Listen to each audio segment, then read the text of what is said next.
complete in order, ask you to please stand for the invocation. Remain standing for the pledge of the flag. Father, again, we ask for your wisdom and your guidance in all the things that we consider this evening as a board.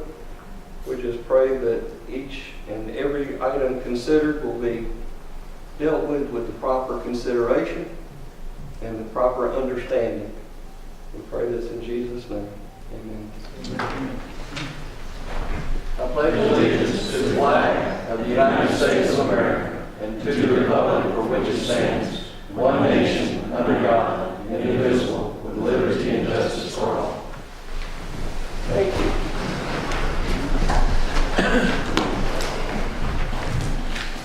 All right, first item, approval of our agenda. I've got a few changes I would like to ask. First off, after the consent agenda, I have a presentation that I would like to be allowed to make. We can put that in there. And new business item number 13, I would like to make item number 1. New business item number 18, I would like to make item number 2. And then we will start with the item number 1 as is written and move the following 3 only. I understood.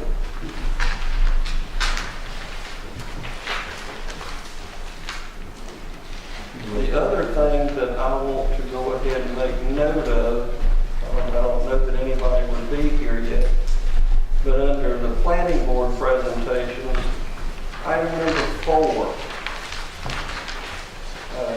asked to have it tabled until our second meeting in January, which will be January 20th.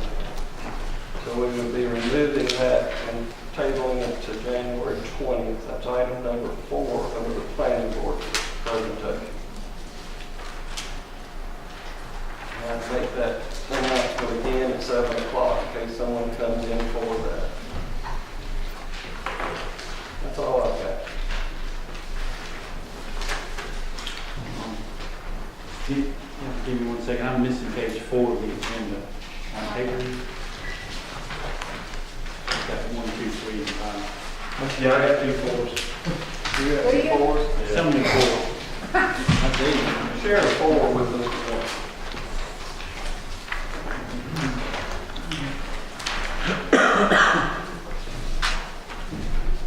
Any other changes, corrections, additions? The number 4 item, is that the person asking for the variance? Is everyone asking to push one? Yes. They have asked that it be put off until January 20th.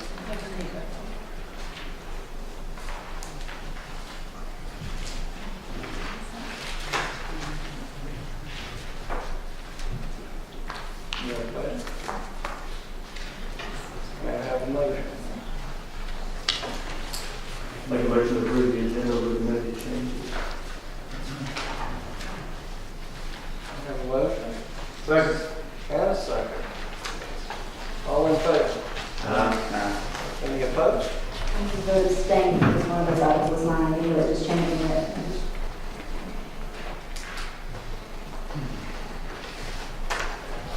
Okay.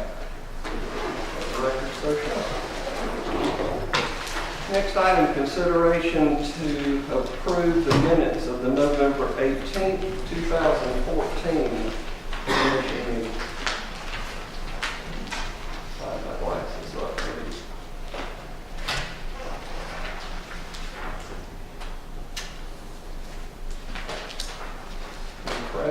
Corrections?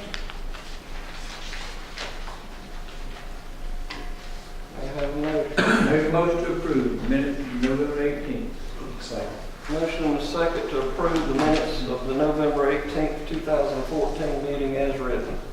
All in favor? Any opposed? So carried.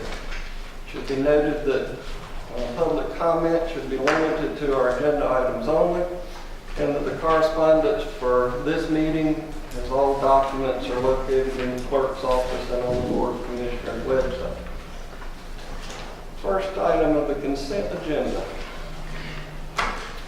Consideration to release sanitation fees as submitted by the sanitation department. Item number 2, consideration to release fire fees as submitted by the fire department. Item number 3, consideration to approve the second reading of an application by William Lane to rezone 1.03 acres located on Hiawassee Avenue from AR1 to AR2 in the 1st District. Item number 4, consideration to approve the second reading of an application by Nicky Powell Jr. to rezone 8.64 acres located at 2005 Hodgeville Road from AR1 to AR2 in the 2nd District. Item number 5, consideration to approve the second reading of an application by Wayne and Gail Linsky to rezone 4.80 acres located on Highway 119 North from AR2 to AR1 in 3rd District. Item number 6, consideration to approve the second reading to amend the litter control ordinance. Item number 7, consideration to approve the second reading to amend Chapter 36, Fire Protection and Fire Prevention Regulations, Article 3, Section 36-29. That completes the consent agenda. I'll entertain a motion. Make a motion to approve as read. Second. Motion and a second to approve. All in favor? Any opposed? So carried. All right. I ask for permission to make a presentation. I'd like to do that at this time. Mr. Mason, would you join me, please? Never can do. No, but you might be going to. This is a picture of the historic courthouse given to Mr. Steve Mason, Effingham County Commissioner of District 3, January 2011 to December 2014. Thanking you for the service that you have provided to Effingham County. Thank you very much.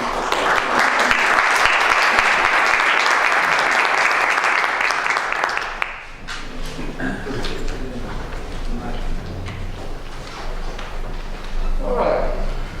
First item of new business was previously item 13. I recuse myself from this because it covers something to do with the corporation that my husband and I own. The record so shows.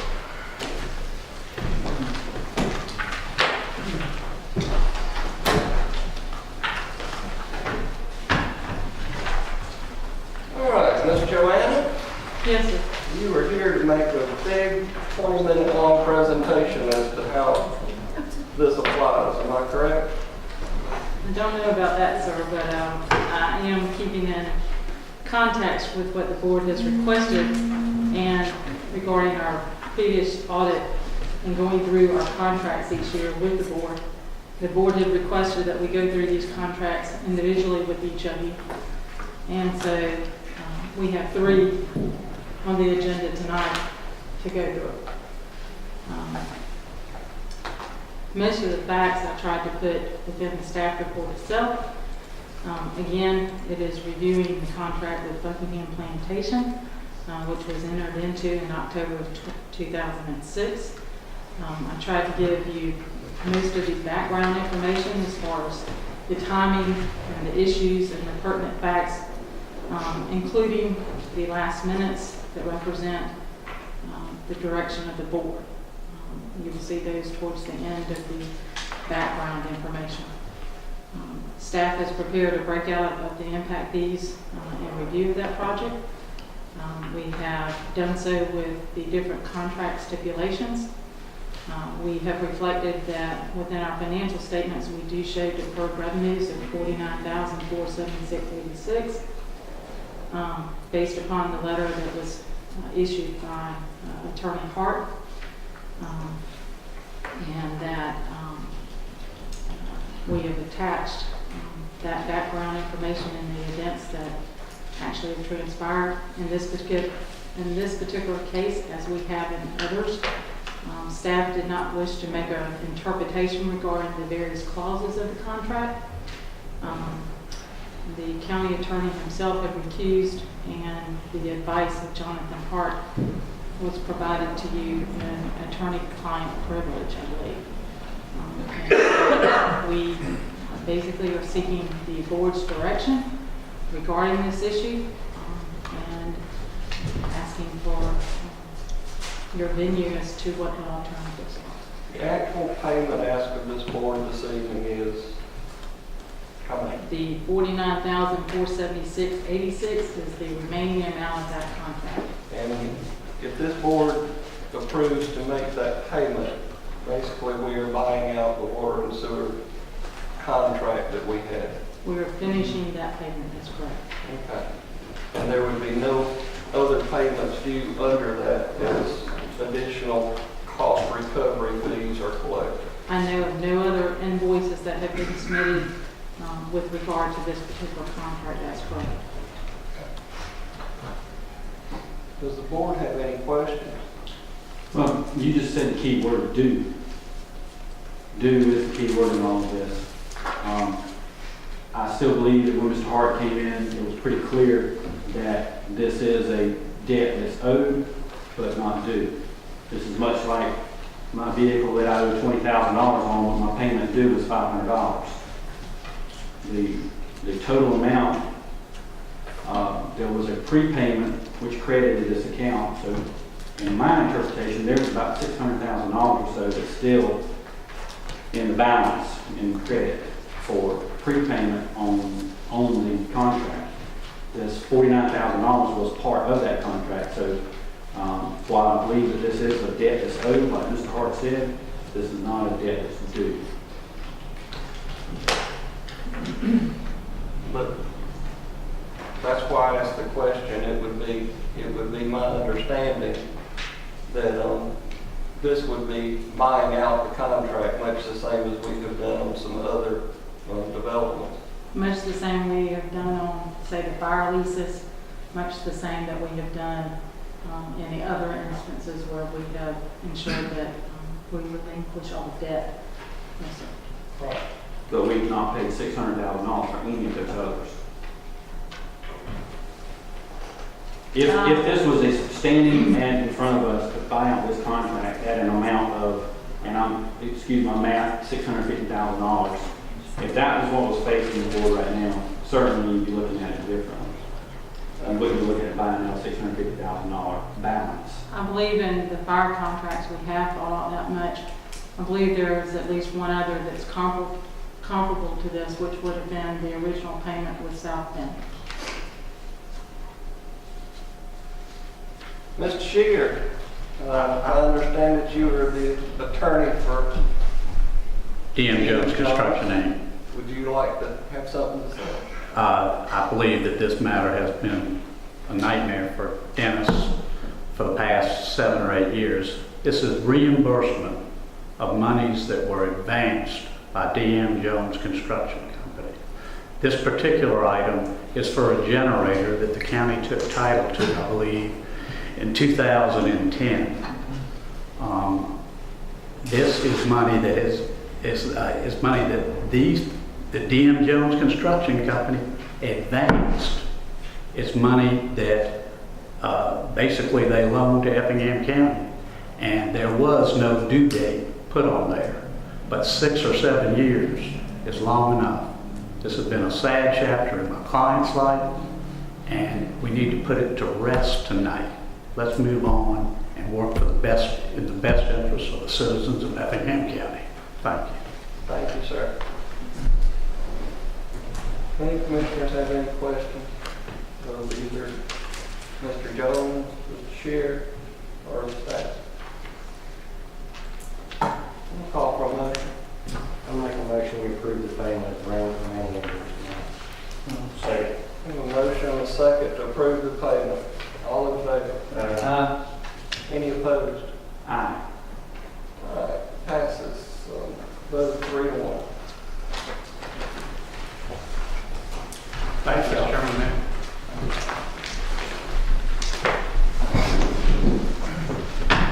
All right.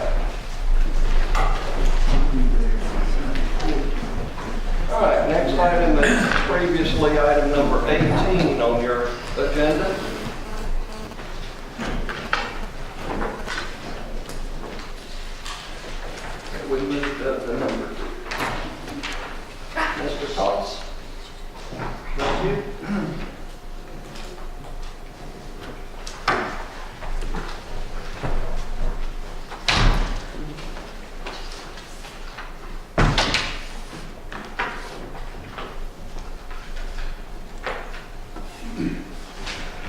Wait a minute, I'm sorry.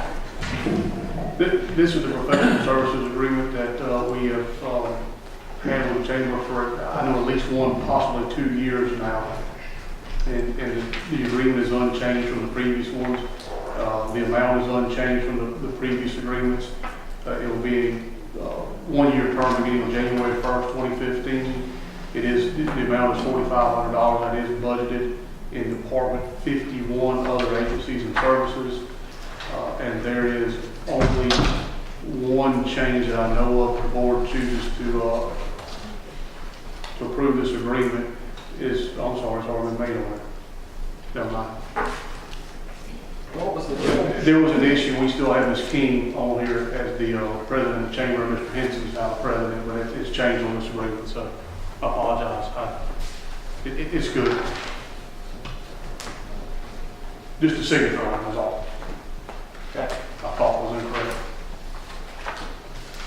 Thanks so much, Mr. Henson, who is the president of the chamber. You got anything you want to say in regards to this? Who's designated representative? Oh, you'll let your representative, Mr. Lott, speak. Good evening. Rick Lott with the Effingham Chamber of Commerce. We just appreciate our ongoing partnership with the county. We feel like we provide a number of services that are benefit to the county, and certainly appreciate the partnership spirit that we maintain together. We're getting ready for Effingham Day at the Capitol, so I know I've already been seeing some names on the roster. I just wanted to say thanks for the continuing cooperation. Hope we'll keep this thing going. All right. Any questions from our board members? Entertain a motion. I'll make a motion we approve alternative 1 I'll second. Alternative 1 and is that is to set and execute the service agreement. motion and a second to execute this agreement. All in favor? Any opposed? So carried. Thank you all. All right. Next item. Consideration to approve to renew the current on-demand services agreement with Ecological Planning Group LLC. Good evening. Fiona Charlton, purchasing agents. The county currently has an on-demand agreement in place with Ecological Planning Group for professional consulting services, which expires December 31st, 2014, with the option to automatically renew annually on January the 1st unless terminated. EPG currently have a task order with the county for watershed protection plan monitoring, which is based upon the on-demand services agreement and requires work to be performed in 2015. Therefore, the on-demand services agreement needs to be kept current. Once the task order work has been completed, the county can terminate the on-demand services agreement as no further task orders will be written from it. In future, the watershed protection plan monitoring is going to be bid on an annual basis and will have an annual lump sum contract. There is no funding associated with the on-demand agreement, and funds for the task order have already been budgeted. Staff recommends alternative number 1, board approval to allow the on-demand services agreement with Ecological Planning Group to automatically renew on January the 1st, 2015 until the current task order is complete. Any questions? Question? Motion.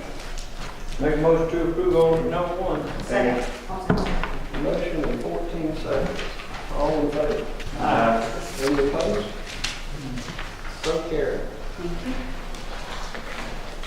I think you're still up, Ms. Fiona. Next item is consideration to approve to enter into a pool member licensee agreement with ACCG.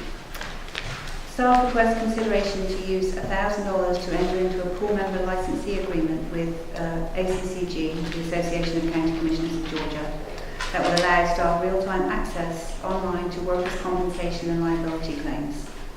Staff spend a lot of time going back and forth with ACCG when status updates on claims are needed, so having real-time access to the claims system will save time that can be used to work on other issues. And if the agreement is approved, an ACCG membership services coordinator will come to the county to train the staff who will be using the system.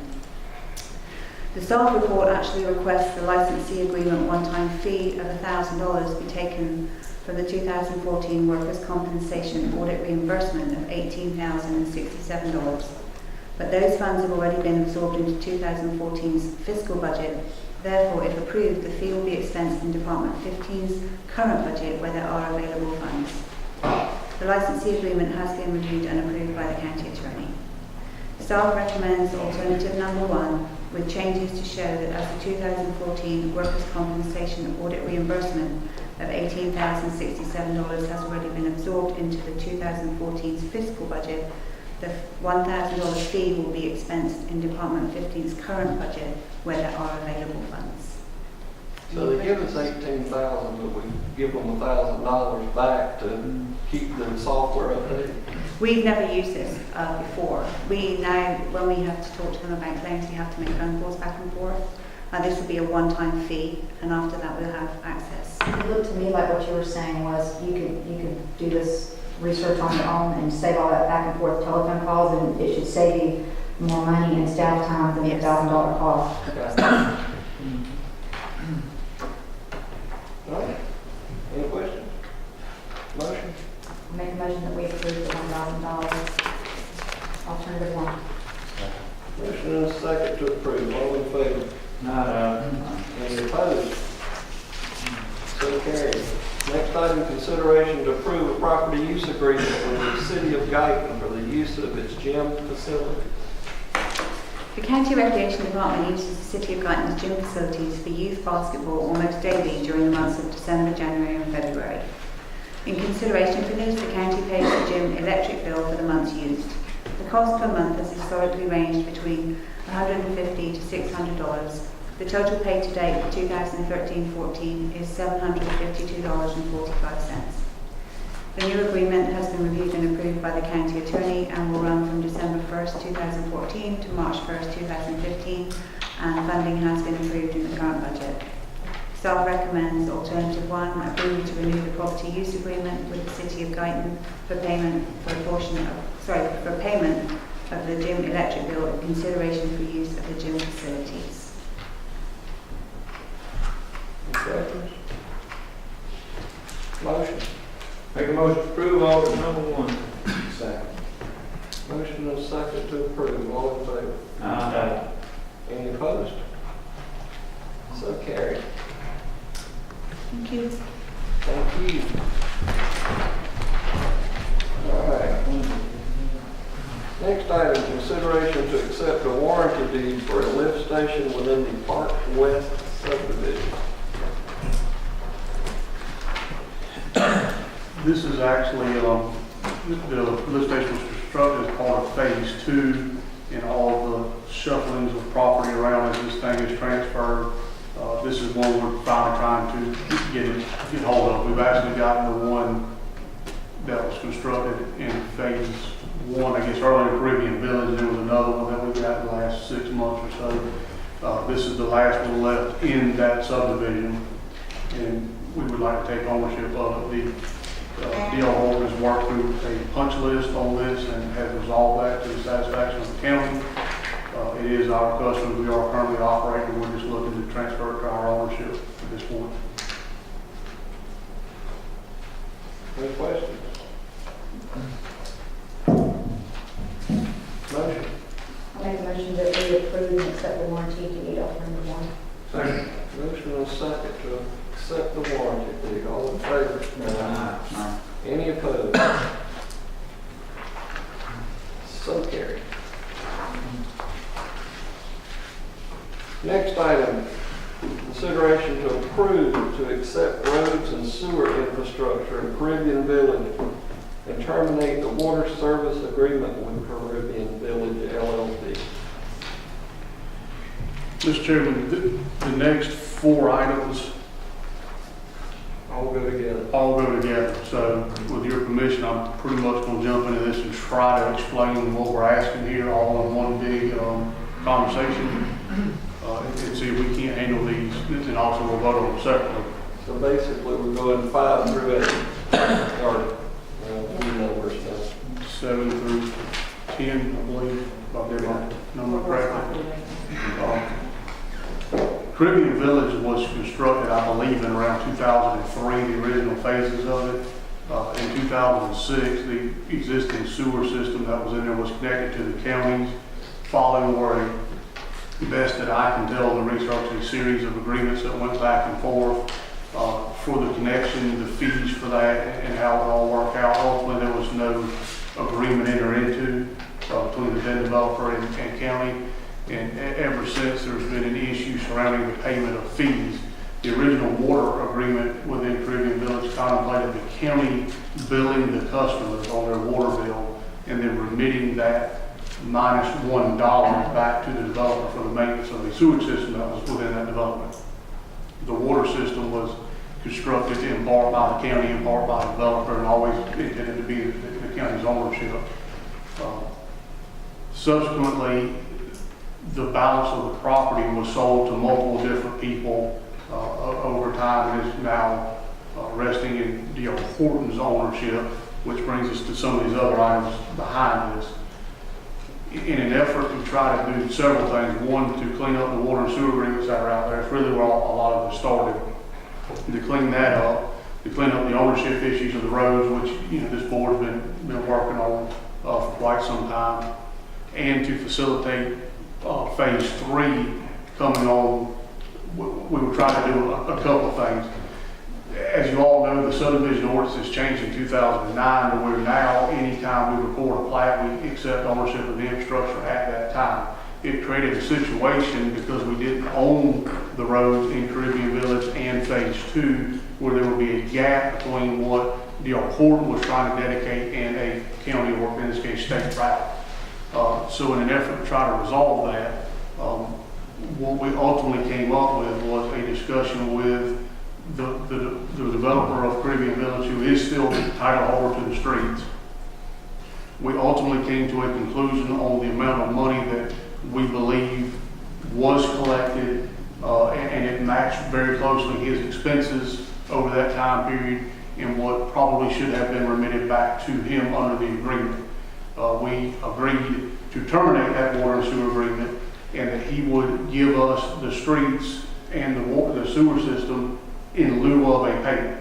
So we would accept title to the streets in the condition they're in, and the water system, the sewer system, in lieu of a payment. So we would not pay the developer the money's owed. The sewer system is one that's a little different because it was intended to be private.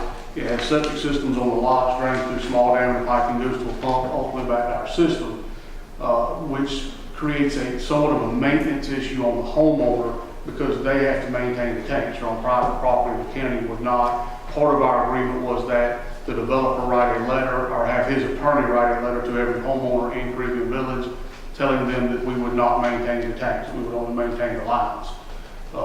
Which brings us to item number 10 that we'll get to in a minute, the reason for that request.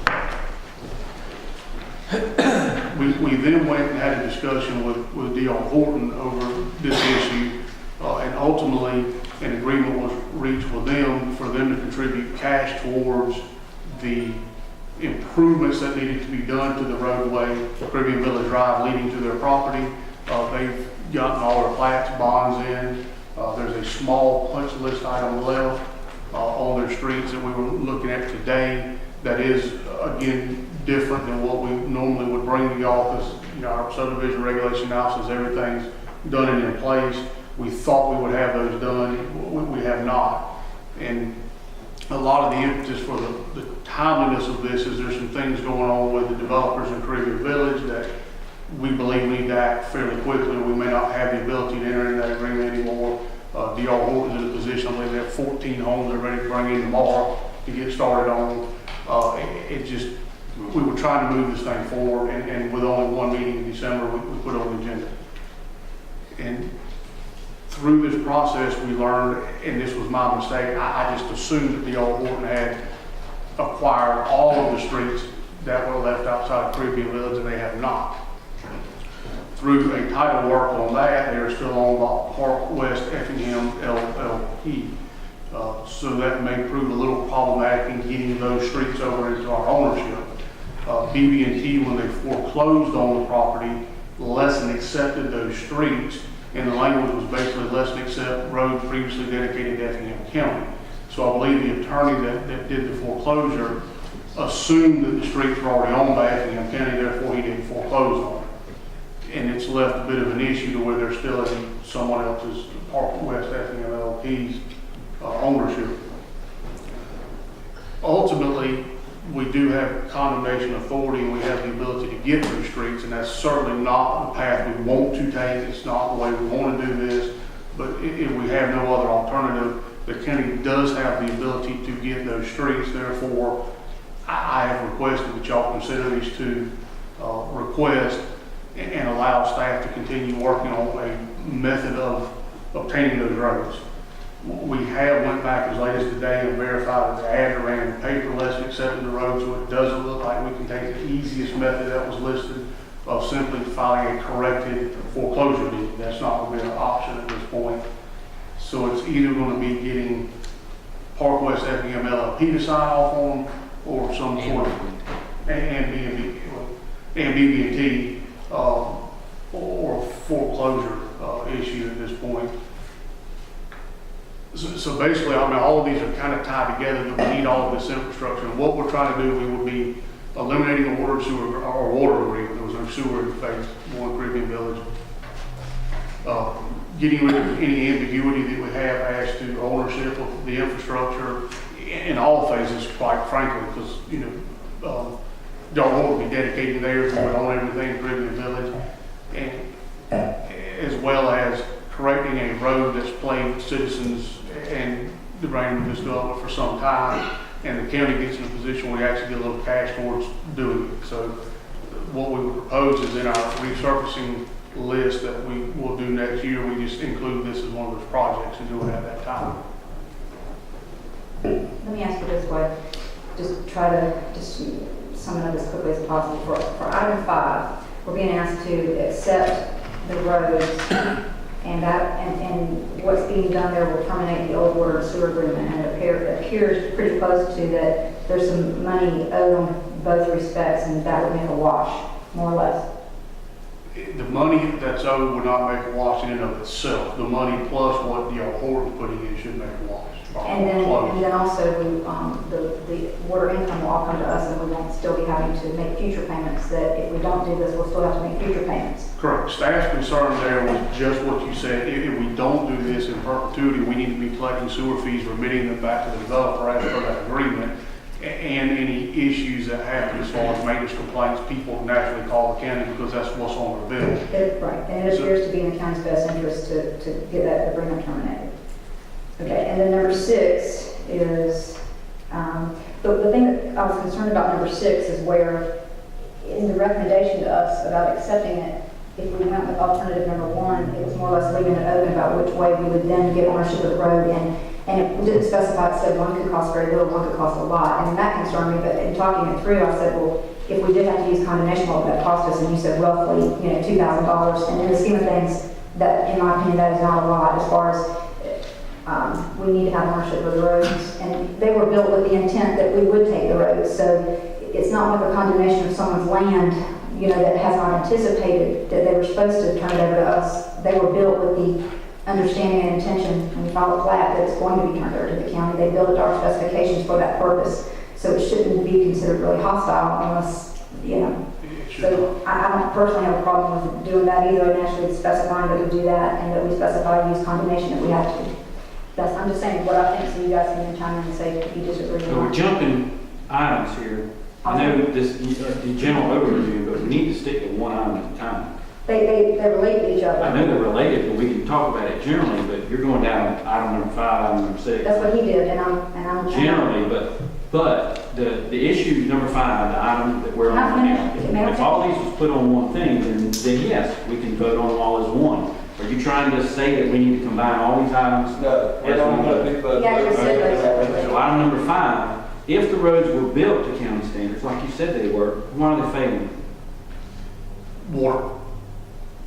There's a report, Joseph Whitaker went out and did over the years, he's looked at it multiple times. Recently, what he gave it back to us, see if I can fire this up, I'll show you. But it's groundwater. It is It's built on a swamp.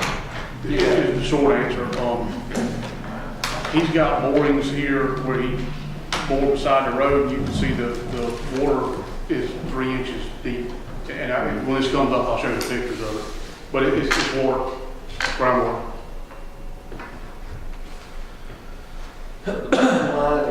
And we have cores, we've got everything. The cores all meet the requirements at the time. Now, at the time it was 6 and 1.5. It wasn't 7.5, 1.5 like we do today. But it meets the design standards in 2003 when it was built. These were all proof rolled and tested, the proof rolls passed with the water. I mean, I wasn't here in 2003. I'm just looking at the reports. Yes, sir. According to the reports that we have on file, they did. Because I know when Park West was started, Caribbean was a mess. When Park West was started, the roads in Caribbean was already failed. I think that was created by all the logging that was done in the back park back there. All those log trucks are all coming and going.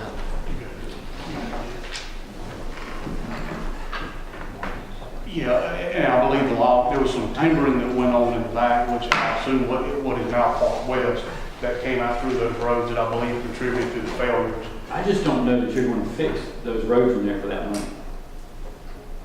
Because if you get into it, it's groundwater. The groundwater is always at surface, and until you do something with that, just resurfacing the road is not going to solve the problem.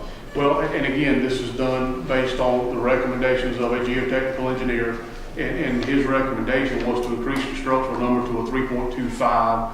The way I ciphered it, that would be 1.5 inches of 12.5. Let's go from the bottom. 3.5 inches of 25 millimeter, 4 inches of 19, and 1.5 inches of 12.5 for total inches of 9 inches of asphalt on top of what's there now. And that's what all these numbers were based on. The bottom line is, we owe money to the developers of Caribbean Village right now. We owe money to them, and we determined we've been collecting for sewer, and we owe this money. Yes, sir. So under the agreement right now, we should have to write them a check. For like $58,000. And we would wind up, if that happened, we would still have failing road. And we could then try to do something. They have agreed to let us keep that money and apply it towards the road and give us that infrastructure, and let's go on about our business. Yes, sir. So which is the lesser of, it's... Well, it's because we've already set precedent that we're going to accept the roads and the subdivisions that are failing no matter. So we're going to accept them as they are. So the developers have all gotten on the wagon now. They see what's going on. So yeah, if I've got something that's going to cost me a lot of money to fix it, to make it where it's acceptable to the county, then certainly I'll give it to you. But what I would disagree with that, in fact, Park West, we got money to fix in equal sum to what the damages were, and in this, we're doing roughly the same. I mean, we have an estimate based on Did you explain, was it Park West Corporation that was dissolved? Is it them? Park West Effingham LLP, I believe, has been administratively dissolved. Okay, so in this particular instance, we have a different developer, a new developer, that has an interest behind the developer that is dissolved, that's offering up $100,000 to help partner with the county to get a road going to their property in better repair for the citizens. It's a win-win. When in theory, phase 2 should never have been approved without phase 1. I mean, let's just call it. Probably not. Phase 2 was done before 2009 when it was done, so, but yes, when you're probably right. That wasn't a big problem. Yeah. So We we're, have another development using the roads of one development. It's not accepted by the county yet. It's not a county road, it's a private road still. Yes, sir. and this board is charged with the task, I think, of making Clean it the up. best solutions that we can to bad situations. So Each that's, one between the side. Well, and that's why I think, say you have to take them all together, because back to your comment, Commissioner Mason, the money that we're exchanging with Caribbean Village will not fix this, Right. but the two together, which which should get us there or We'll go very towards close. it. Right. And ultimately, I still don't think that's Yes. gonna get there. well, and again, I'm telling you, it's not been designed. We sat down on a piece of paper and came up, and I believe I put the cost estimate in your I've stuff. seen it. And it's based on what I didn't give you is Joe's recommendations on structural number and what I did on, but I'll tell you, it's 9 inches of asphalt is what it is. The existing road is 44, I believe, feet wide. This is anticipated 24. You calculated tying driveways and all that kind of stuff. That's 24 foot full depth, and then I calculated coming back down, just basically over. I mean, all the driveways. There's no driveway, well, there's 2 roads tied to it, yes, Residential, there's no residential driveways not tying? off the main road. This is just on the main road? Yes, yes, Straight section. correct, the main road from 30 to the guard gate going into what's now called west. And the rest of the roads are fine, or the rest of the roads failing too? No, the only damage in the rest of the roads is in the fillets, in the intersection and the swales and fillets, there's some damage there. And that was calculated, I don't remember if I put it in this one, Jerry had come up with some numbers earlier on that. It was a couple $1,000 to replace the fillet. They're just busted, the concrete's busted, needed to be fixed through the So intersection. this is just only on the main road? Main road. Pretty much, yes, sir. Right. That's, now theirs is a little difference, because I calculated off of some square yardage of the whole place. Oh, no, sir, no, sir. This is just main road. And again, I'll tell you, it's 24 feet of the 44. We're not gonna do the whole thing in 5 inches. And I don't know until we get into it, we do all to one side, or we stay in the middle. And a lot of this thermoplastic that you see in the striping, or in the estimate, was to basically stripe the sides and call it a bike lane or pedestrian, is what it would be. Now, we would overlay it just to get the cracks out, but it's not full depth, it's full depth on 24 feet. Mhm. And then we have other engineers here that was reporting, and they went through the numbers that we had. Y'all correct me if I'm wrong, but we had to convince them that we were on the right page before they started wanting to write a check, so. I'm not saying he's ready to put his signature and seal on it, but he didn't kick me in the legs either on the table, so. Okay. Well, Toss, what we did discuss covered the 5, 6, and 7. We didn't talk about anything to do with 8, but that is separate enough. We can just totally discuss that separate afterward, correct? That's about the weighting of some. Correct, correct. And that has to do with what I was alluding to with the maintenance of the tanks and so forth. We'll get to that later. But Okay. All right, so our old item number 5, which is new item number 7. Any questions concerning that issue? Can I have a motion?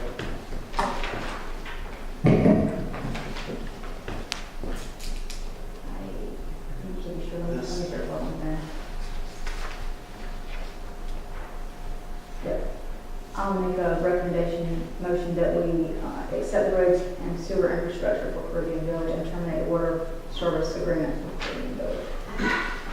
And I'll second that. Motion and a second, all in favor? Aye. Any opposed? Aye. Let the record so show. Commissioner Jones, was that approval of alternate? Alternative number 1.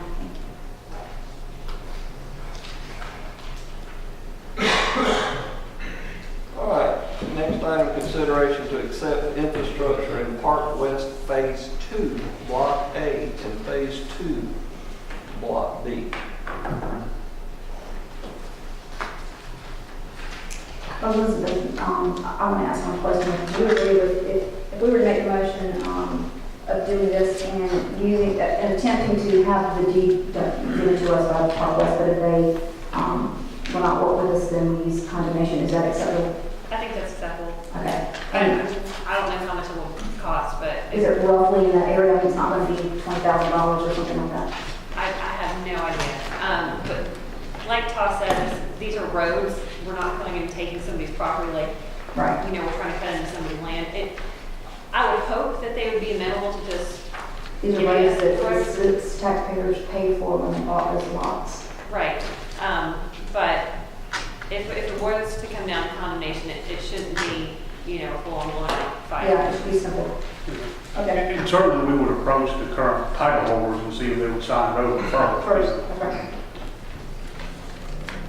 Is it possible for BB&T to actually go back and foreclose on it, on the road? I have not reviewed the title, and today was the first day that Right. I learned of the problem. But it is conceivable that that's another alternate. It's conceivable that that could happen, but I couldn't say for sure without knowing full background of. I think the issue, Mr. Chairman, is the way of advertising the paper. I know. I just wanted They to. would have to advertise it again. And again, we can try, but Mr. Rashford had at least went down that road a little bit. He made contact with the attorney. He sent an email today outlining that, and I think what he was getting from them was it just wasn't very high on the priority list. So not that it may not ever happen, it's just how long would it ever take to get them convinced. It'd be the intent, to get it through, get it on their radar, make an report. We should certainly, go after any of the easiest, most simple, cheapest routes, but if we know that we can use condemnation if we have to, then that's available to us.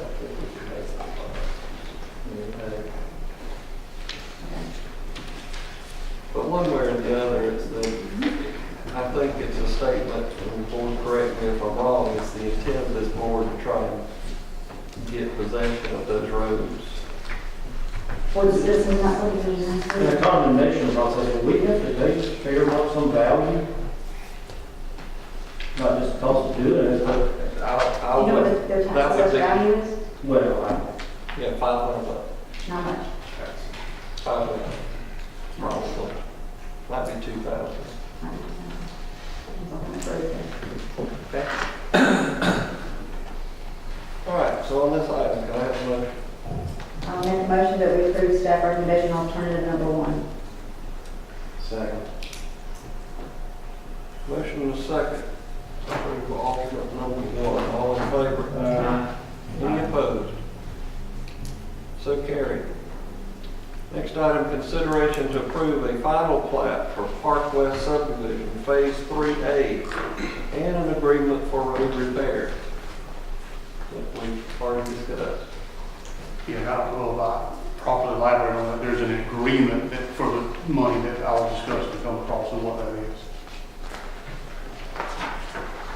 And basically, I did get to read it thoroughly before this meeting, but it's being bonded, like there'll be a bond guarantee that we'll do the work and that we'll have a bond in place that Correct. We we already can have. call the bond that we have to. Yes, ma'am. As part of the bond they submitted for the subdivision, this was included in there in total dollars, so it is bonded. The money's due by April the 1st. We have till December 31st, I believe, to actually perform the work. If we do not, they get the money back.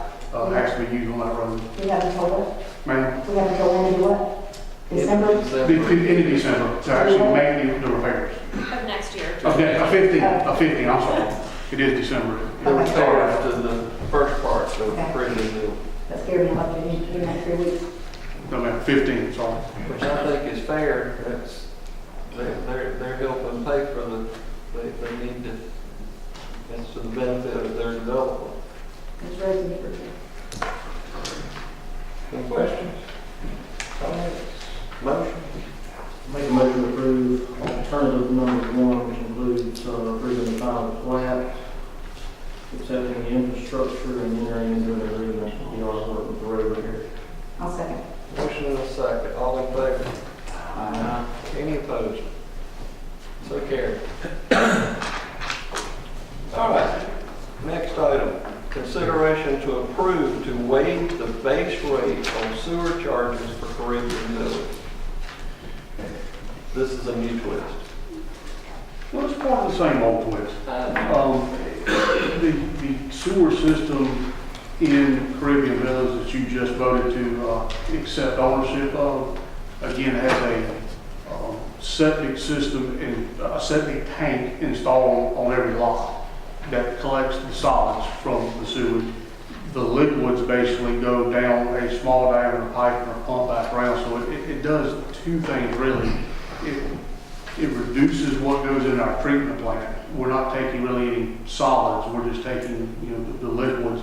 So we don't have to process that in our plant. We don't have to ultimately get rid of it. But also it creates a maintenance issue for the homeowners where they have to have those tanks pumped periodically, just like you would one at your house, on a conventional septic system, because they eventually do fill up. So staff felt like the easiest thing to do to compensate for that difference in cost and the disparity between them and any other sewer customer that we have that doesn't have those charges, the pumping charge, and the fact that there's a reduction in actually what they're discharging to our system, was to just waive the $15 a month base rate. If you do it in adjusting the fee schedule somehow, it's obviously going to vary depending on usage. This way, it's a set fee that they know what they're getting, which is over all of the lots will be $750 per month that we would lose in revenues. Now, there's 50 lots in Caribbean Village, so that's 15 times 50 per month is what that would equate to.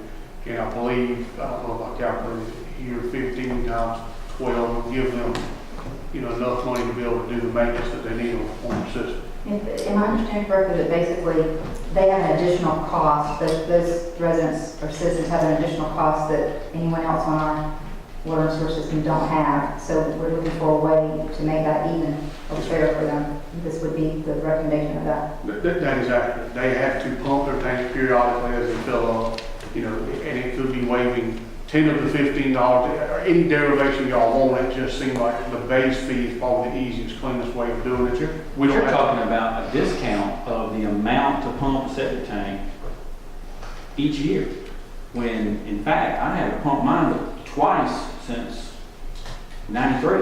Understand? And that's what I said, it could be any other number that y'all want. It could be 10 of the 15, 5 of the 15. In fact, these whatever. folks, when they bought a septic tank system, which that was part of the sale of the house, was that they were on a septic tank.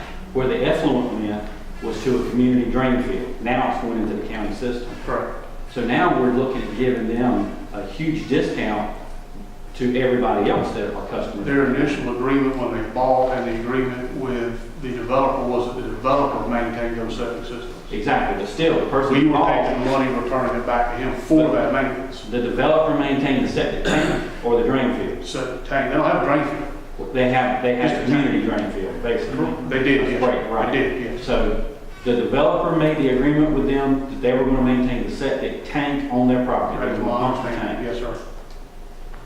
That is my understanding of this. And there's obviously been a lot of issues in the neighborhood that it hasn't been done. Do we have that anywhere? Because this is a significant discount to the other customers. 100. Well, I mean, it doesn't have to be 15. It could be any number. That's what any number the board sees fit. I mean, we're gambling on how often you got to pump. I don't know. I don't have a septic tank. I mean, you do. You just said it's been quite a while, so it's Have we had many citizens complain that they've had to pump their septic very often? Or what's bringing this particular request? There was a gentleman that lives in there that called me, and he says he pumps his yearly. In reviewing some of the correspondence in this, there are letters going back to 2003, 6, way back. One of them went through Buddy Carter. There was somebody complaining about the system. There's been numerous complaints of residents in there about the operations and maintenance of the system. So again, it comes out of their septic tank and goes into a gravity system now. Correct. So what's not to just bypass the septic tank? The gravity system is small diameter, like 1.25 or 2 inch pipe. It won't take solids. The septic system was there to take solids, and just the effluent comes out. It's not 8 inch pipe. And then it goes into a pump. Yes, sir. I get suicide grinder. It goes into a pump that used to pump back up to the community system, which is no longer there. It now pumps into, I believe, a tank that's tied into our system being gravity. But we can't bypass the tanks because the lines aren't large enough. They're I believe, 1.25 inch lines. They're on a hybrid system where they're on county sewer, but they also have a septic tank. They are now. Again, the original, just like Commissioner Mason said, was to go to a community drain field. Now, in the middle was one of these BioClear AquaPoint systems that treated the effluent, got supposedly reuse standards, and a lot of them are drip systems. This one, I think, actually had a drain field. So eventually they may have to replace their own septic system. That'd be a cost too. If it fills up, you have to pump it. I don't know if they have to pump the tank with that. They would have to pump it periodically. And like I said, I don't have one. I don't know that it's every year either that they have to do this. I've pumped mine twice in 18 years. I don't think I've through that. I know you shouldn't have to pump them often if you're on good ground, Or if you put the right stuff in it. but Right. that that area. That Well, that's area- sometimes, that depends on if you start flushing chemicals and things that kill the organisms. I mean, I agree with Steve. I mean, I think maybe a $5 a month discount would be, you gotta figure that generates $60 a year. It's $200, $250 to pump a tank. Last time I had it done, I think it was $200, I believe. Not $250. Right, so if you did that, what would $200 in a 10-year period be? 10-year period? Yes, if it's every 10 years, that seems to be the consensus of what. Let's say 5 years. I mean, All right, do it over 5 years. that's I mean, you're- $300 if you give them $5 a month 5 times 12 would be $60 a year. times 5. That's Times $300. $300. Yeah, so $5 a month. That's what I say. I could agree with that. I mean, I'm okay with doing something. I just think that if you go that far away from other customers, you're going, next thing you have them. Understand. And look at the maintenance costs that we went through with all this. I mean, we still don't have any cost. Yeah. We still have to worry with keeping the lines to that. We still got the pump, that big holding tank, which is, Yeah, that definitely costs. You're going to have a lot of maintenance to that. It just sounds like a nightmare system right there. They could get better performance out of their tank now that the fluid's tied into the county, because it could have been either backed up or. it should. It should. It is just for that first section of 53 lots, or 50-something 50, lots. yes. Yeah. Correct, yes. Of course, they did tie into it. When did they tie into it? 2006. 2006. Okay, so never mind with that.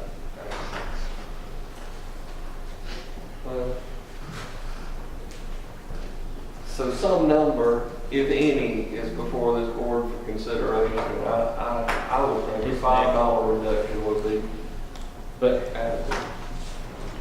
is it enough is it enough of an issue to even address it? Well, obviously, you said there was A person. complaints over the time. There was one that called recently, and if I understood correctly, he had a larger contingency of people in there he was speaking with. Now, only one contacted him. Plus the fact now, under their ownership, they were responsible for pumping the tanks. I don't have a copy of the agreement. I was told that when they bought their homes, the agreement said that the developer would be responsible for pumping that tank. And buddy, I had people on Hand Lake Road that was told that was a county road too. I don't have a copy of the agreement. I think they're entitled to something because we're not treating the same nature of stuff. But I think $5 base rate reduction is $5 would be $60 a year. 5 years. That's 5 year period, that's $300 $300 cover. What was the base rate? $50. Okay, so we're. I think it's something, I think we can all agree on that. Elizabeth, will we have to amend the schedule of fees to include this, or can we just by agreement allow the base fee within, because that base fee is in our schedule of fees, It would probably be best to just amend the schedule of fees. to have a separate one Have for this separate subject. one So we have for to, if y'all approve whatever you decide, we'll have to bring back to you to actually physically amend the schedule of fees. Or can we simply approve Amending the schedule to, amended the schedule of fees for Caribbean Village to $10 rather than $15? You could make the motion to amend the schedule of fees to include this special exception for Caribbean Village. Well, that would be my recommendation, but, if somebody wants to give me a I'll do it. staff, sorry, you got off your hands there. Anything else? no, he's good. I would entertain a motion if somebody wants to give me one. Okay. Tell me if I said this right. I'll make a motion that we approve amending the schedule of fees for the Caribbean Village exception of a reduction of $5 per month per bill. For those 50. For just that section of Caribbean Village. It's just 50, isn't, well, the part that's called Caribbean Village isn't that many lots? And that's amending the base rate. It's sewer based. Amending the base. Sewer base The rate, sewer base rate, that's correct. $5, less $5. And I'll second that. Any questions, discussion? All in favor? Any opposed? So carried. All right.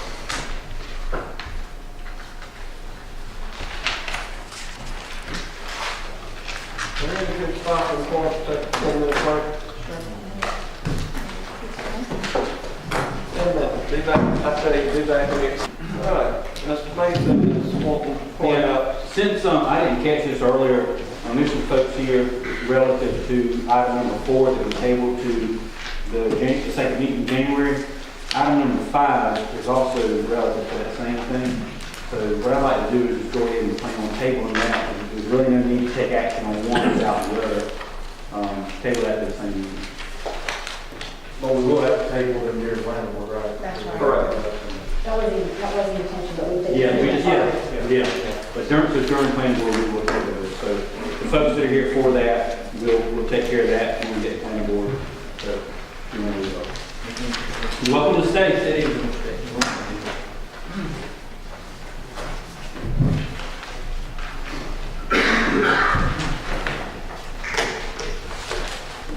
Gotcha. All right.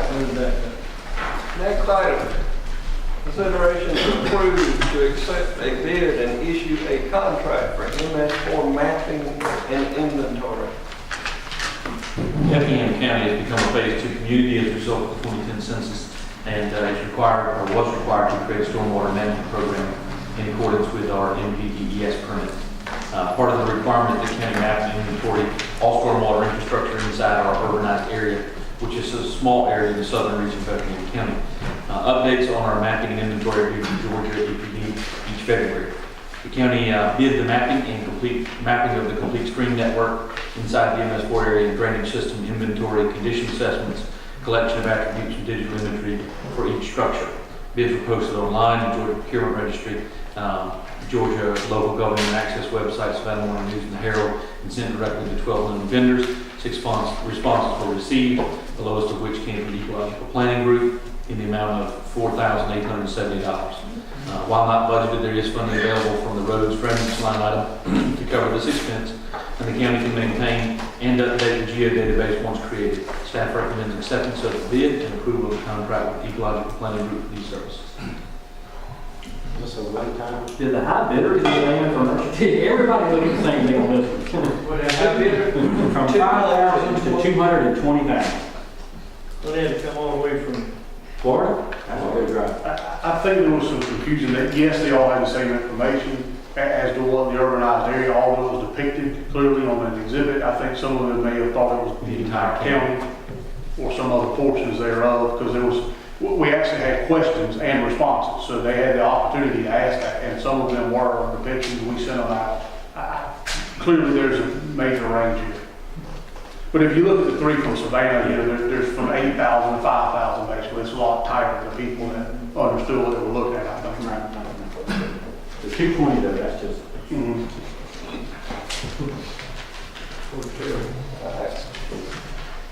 Motion? Make motion to approve order number 1, second. Motion and a second. All in favor? Any opposed? So carried. Next item, consideration to accept a bid and issue a contract for watershed protection plan monitoring.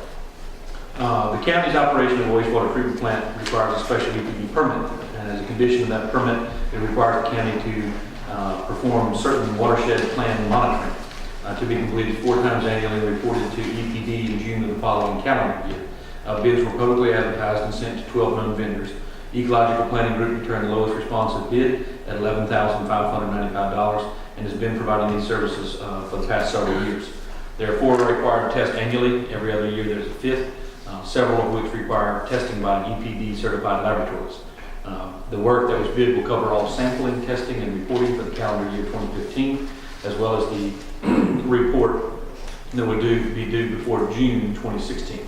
This is a routinely budgeted item, but as the testing spans 2 fiscal years, funds will have to be allocated in next year's budget to cover the final 2 sampling events in the fall of 2015. Staff recommends acceptance of the bid and approval of the contract with the Ecological Planning Group for the watershed protection plan monitoring. This is an annual, not a one. Yes, sir. This is an annual agreement. The agreement that we allowed to renew, that PMO did first with the Ecological Planning Group, is a continuation of the 2014 testing, and that results are due before June 2015.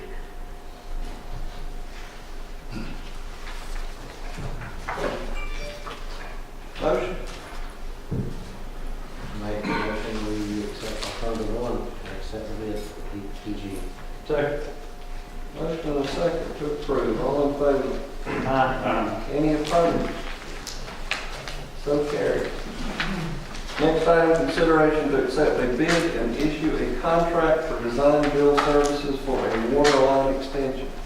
The board executed a water services agreement which requires the county to install a water main extension along Blue Jay Road by March 31st, 2015.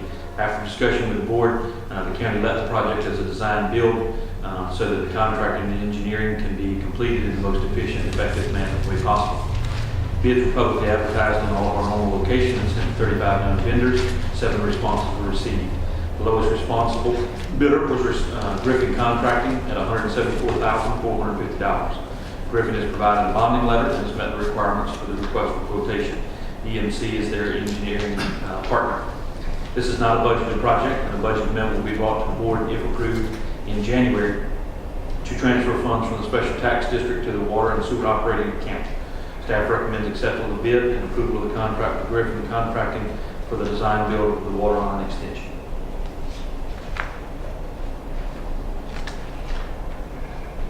Questions? I verified now, Todd's basically was this, everything that we had talked about in that one meeting. He said it was the basis for the code. Motion? Make a motion to approve order number 1. I'll second. Motion and a second. All in favor? Opposed? So carried. Next item, presentation of executive summary report regarding current status and review on the county's internal control review process. Ms. Joanna. Yes, sir. This past year, when y'all approved our annual financial policies in November of 2013, one of the things that it prescribes is that we go through and give y'all the current status of our internal control policies and a review of those. The executive summary that you have in front of you basically goes through and gives you a synopsis of the areas that we generally look at and the things that the staff did this year regarding those internal controls. As you know, the financial policies were quite extensive this last year, and so we delved into a lot of different areas. You'll see in item number 1 that we referenced the special projects that we've done, the fact that we were laying out a foundation of our control processes, creating that tone from the top down. In addition to that, under number 2, you will see that we went into the areas of payroll, accounts payable, procurement, and capital and strategic planning to ensure that we are looking at the various areas, including segregation of duties, system access, and so forth.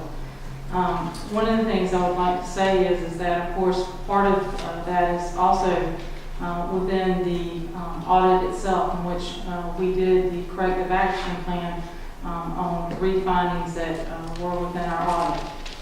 The board approved those on November 18th, and those will be submitted as soon as signature has been received by the chairman and sent on to the state. One of the things I would like to do also is to really thank the staff, administrative staff, the department heads, and those who are executing these particular process and procedures. We have had a tremendous result and interest from each one of those areas, and we could not do it without them.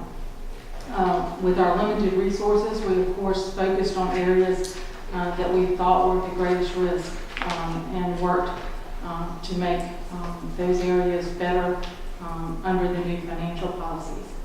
If there's any questions or issues that this board has or directions that the board would like to give to us in this coming year, we certainly are open to those, and we will continue to go through those processes and procedures and implementation of those financial policies within this next year.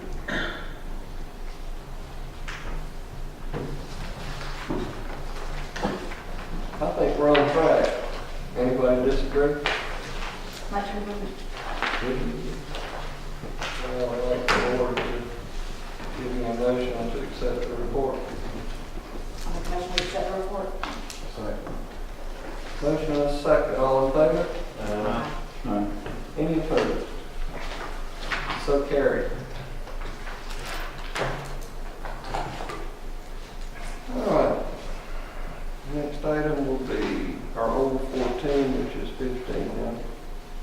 consideration to approve payment for Blandford Crossing Water and Sewer contract.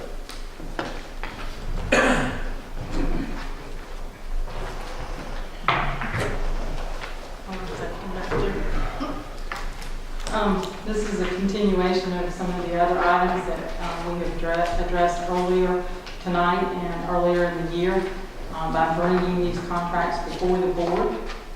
This one actually had been brought before the board previous to this and was tabled. We have made contact with the developers and so forth and trying to get the various pieces affected. At this point, the infrastructure itself has not been dedicated to the county, and so we don't believe that we can issue payments against the infrastructure. I believe TOS has talked with the developers at hand. They are trying to effect the various pieces in order for us to actually the infrastructure be dedicated and the agreements in place so that we can begin to make payments against this. However, staff would like perhaps the board to set a hard date on this so that staff can move forward. You've identified what the contract states that we owe them, and you're holding that to the side at this point. And you at least, if I understand alternative number one, if nothing else, you want to be able to defer the payment to them until they transfer the infrastructure, but you want to vote that we're officially doing that. Well, right now, the contract's in the name of Terra LLC and Atlantic Southern Bank, and we don't own the infrastructure, so we would essentially be paying for something that we don't have. Right. The current developer or the current owner of the property is talking with Atlantic Southern about having the document transferred into his name, the agreement assigned to him. He doesn't believe there's any issue in doing so. It's just a timing thing where it's going through their process of having it transferred.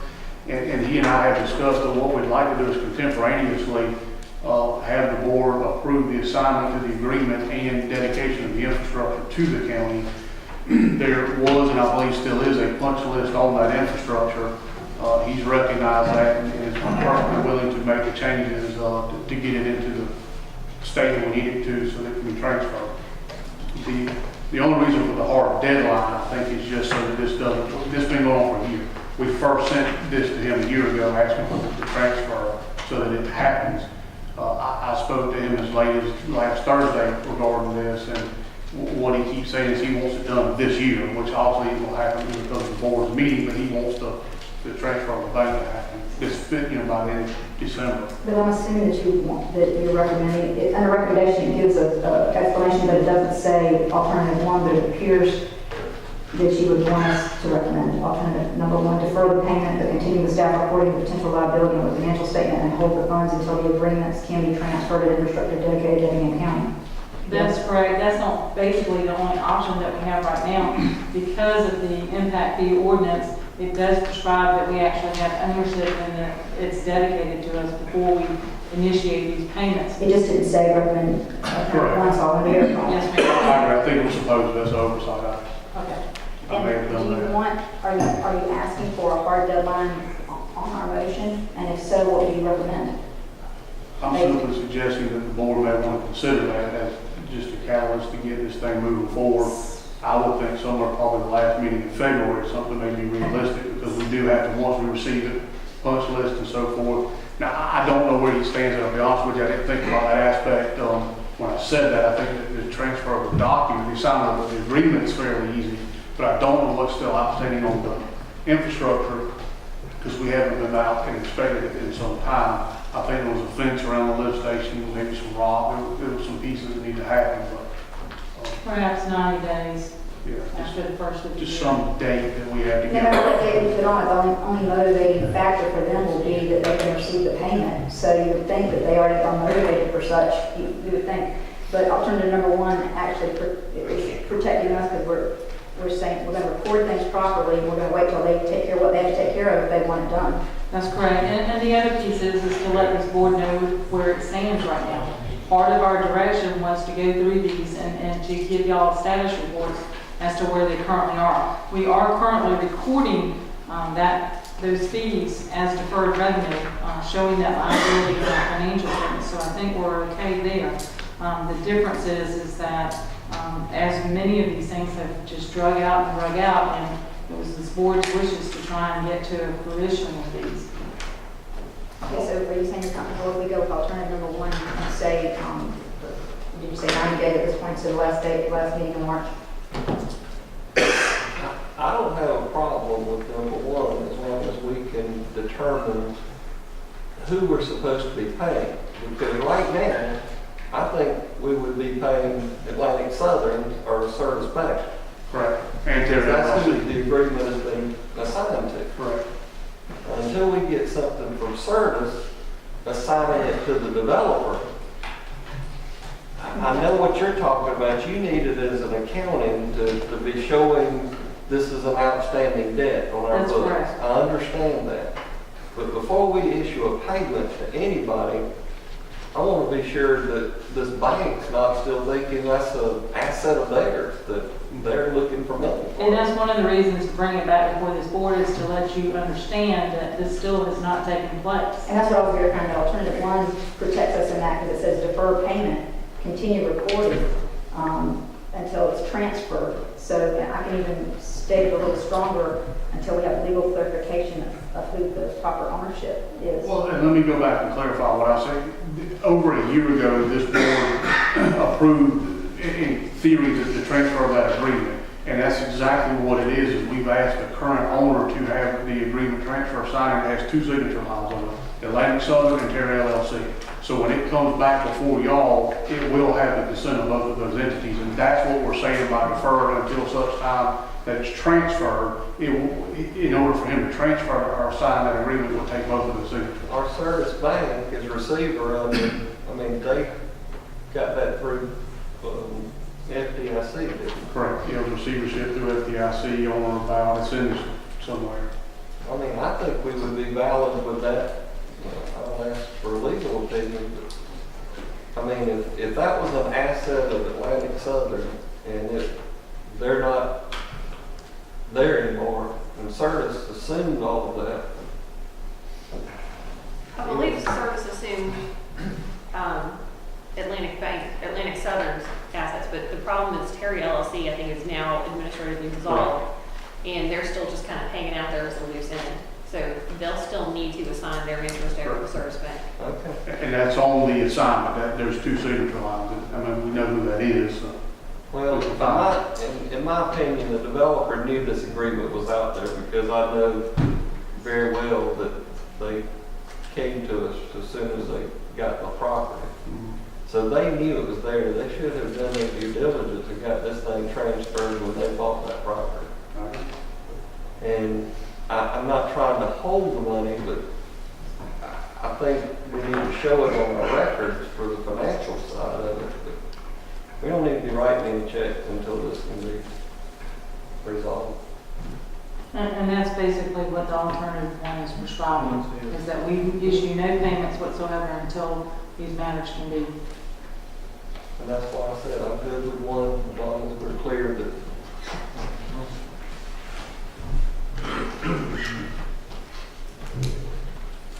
All right, anyone want to give me that motion?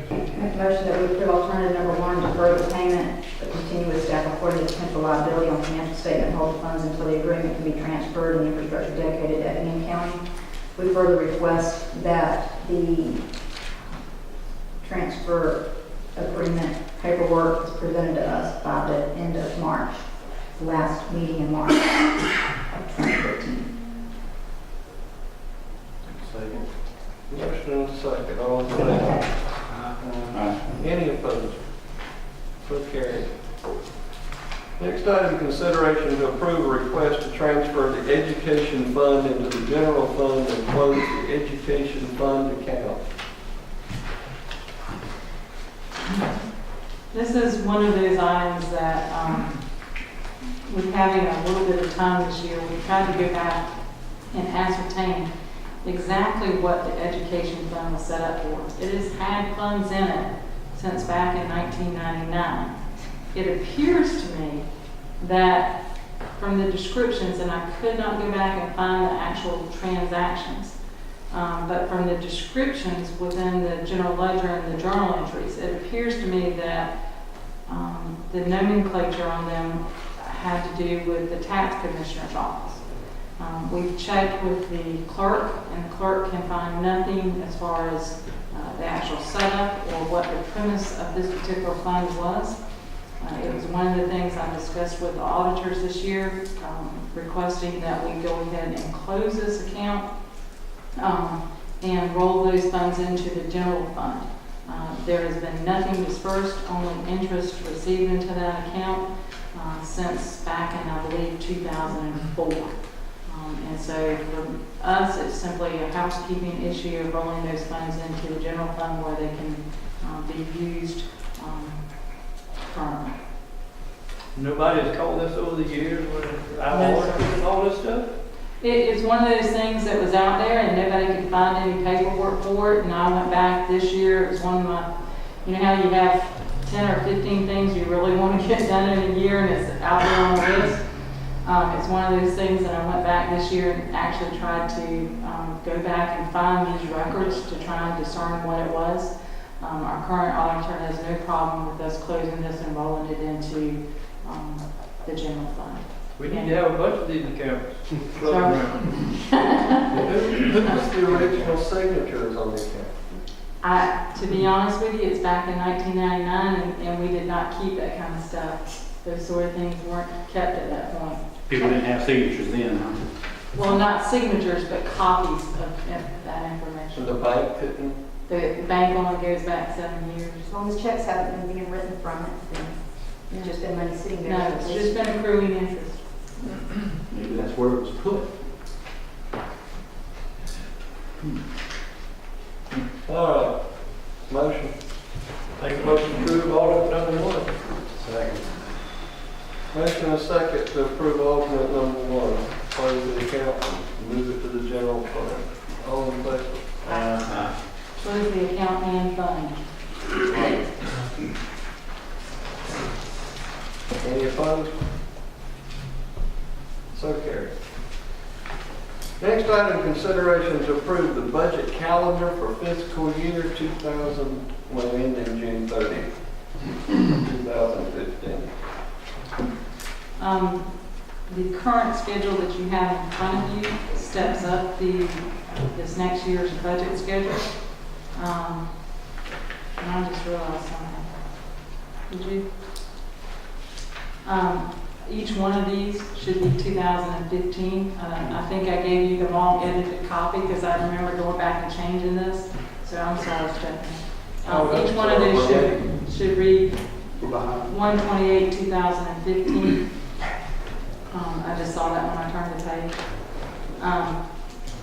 It basically steps up our process to hopefully have our budget finished and done by the end of May, so that going into June, we can affect all the pieces that we need to affect by staff on our financial statements, on our budgets within our financial statements and so forth, and hopefully have things ready prior to the 6:30 deadline that we normally incur. It is not written in stone. It is simply a gauge that staff is going to try and affect. Within this particular budget calendar, we do have two different sets of meetings. The first set of meetings will be with the staff and department heads to do their reviews. And a second set of meetings that you will see during 4/6 through 4/15, in which we will open any of the discussions that are necessary to the primary items within the budget and actually bring the commissioners in or facilitate that discussion so that we have discussion prior to the closeness of adopting that budget. This is getting at what I've spoken to several of you individually about, and this is just a stab at it to get to this meeting to get y'all's input as to how you want to proceed forward. The way that this schedule is contemplated is that staff would meet with departments first, and then we would bring in those departments to the commissioners. And I don't know if that would be, I guess the thought that we had going into this was, any capital request or any budget increases, any personnel requests would come back through y'all. If it's a budget that doesn't increase, you may not want to hear that because there are over 60 budgeted departments. So it does get quite laborious and time consuming. Again, as I discussed with y'all, I don't know what the right way of this is, but this is ultimately y'all's budget. So this is where whatever your input into this is, the only thing that we've all talked about is it will be done differently than it was last year. We're not going to do it in the back and then present it to y'all in a final draft. We want y'all's input sooner in the process. It's just how do you want to do that? How much involvement do you want? And again, what we talked about doing, and it slipped my mind, I didn't do it, I apologize, but you do see the dates from 3/9 to 3/20. And if you look at a calendar within that time frame, there's 6 hours of most days filled up with budget meetings, and it does get quite, time consuming.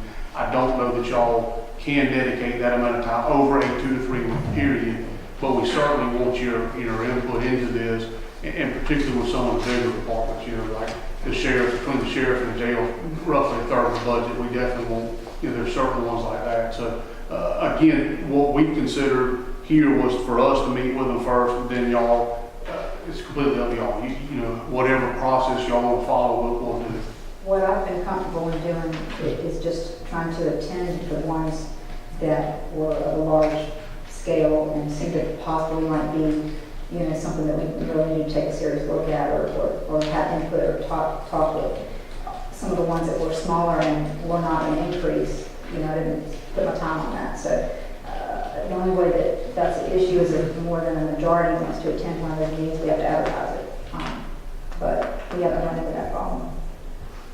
Well, we were trying to streamline this because we had several of you say exactly that there were certain parts that you wanted to view or see. You might want to look at the top 5 budgets, which controls, 60%, 70% of our overall. And so what we were trying to do was gauge a time in there that was significant enough that we could address those issues or bring in the issues that we see coming up in the budget, so that we had some time to meet with you individually and formulate, a game plan as to how we go about those things, and then turn around and have this thing adopted, where we're not so underneath the gun in that June, July 1st deadline. And again, I think the reason that I would be in favor of staff meeting first is simply because if somebody comes in and says, I need 3 additional employees, we can say, well, give us this, and this is justification. So by the time they meet with y'all, all the information is pretty much there to justify that request as an example, and other things that might happen. And then what I would envision is between that 4/6 and 4/15, we would publish a calendar of every single meeting every single day, and each of y'all would get it, and you could decide which of those, you wanted to come to. And like I said, or any other suggestion y'all have as to how this thing moves forward. Which is all well and good, but this is a question. How many days would it take once staff has gone through, collected, done what y'all can do, get it down to, we both know that there's departments that want more, and staff says, we don't see this, and they say, well, we want to go to the board. Mm-hmm. How many days would it take us for budget hearings, once you weeded out through all of that? How many days would it take for us to sit here and just, in open session, go through budget hearings? I think so. I think, depending on how many hours you want, and if you were going to dedicate 4 to 6 hours, I think that's good. Because at that point, you know the issues, and you're dealing with those issues more particularly. Because I would rather come in here at 9 o'clock one morning and let's go through all of that rather than have it presented to a board for adoption and us have all these questions and then still having departments come to us after that before we formally adopt it and still saying we need more, we need more. I think they used to do it that way years ago. I don't know. I think I sat and listened. We did that, and one one particular year, and it was every single department. Yeah. And it actually took about 3 days. Well, I was gonna say, I think that's the difference, is what do you, just the ones that say I want to come to the board, or every single department? I don't think we can do every single department in one day, but I think if we weeded it down, so I think that's the criteria, is what do you want to hear? Is it every department, or give us some criteria for what you want to hear, and then we can tell you. But we might could go through, how many, 60 departments? Well, there's 60 budgeted, but, some of those are, But- contracts. But if we went down then, and we started at 9 o'clock one morning, we said, okay, this department, this is where their budget was last year, this is what they're asking for again, cut and dry. I mean, is there any place, but we could look at each one of those items and see if there was I still think there's places we can cut, but I don't know where those are without sitting down and going through those items.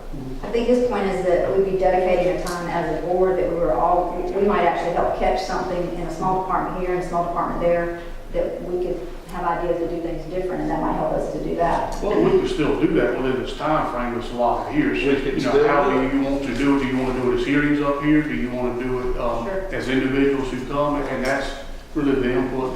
Because all of us, if there's something specific, if you give us the calendar for the staff meeting with the department, like Commissioner Jones says, the only time that's going to become an issue is if 4 of us show up at the same hearing, and somebody's got to leave.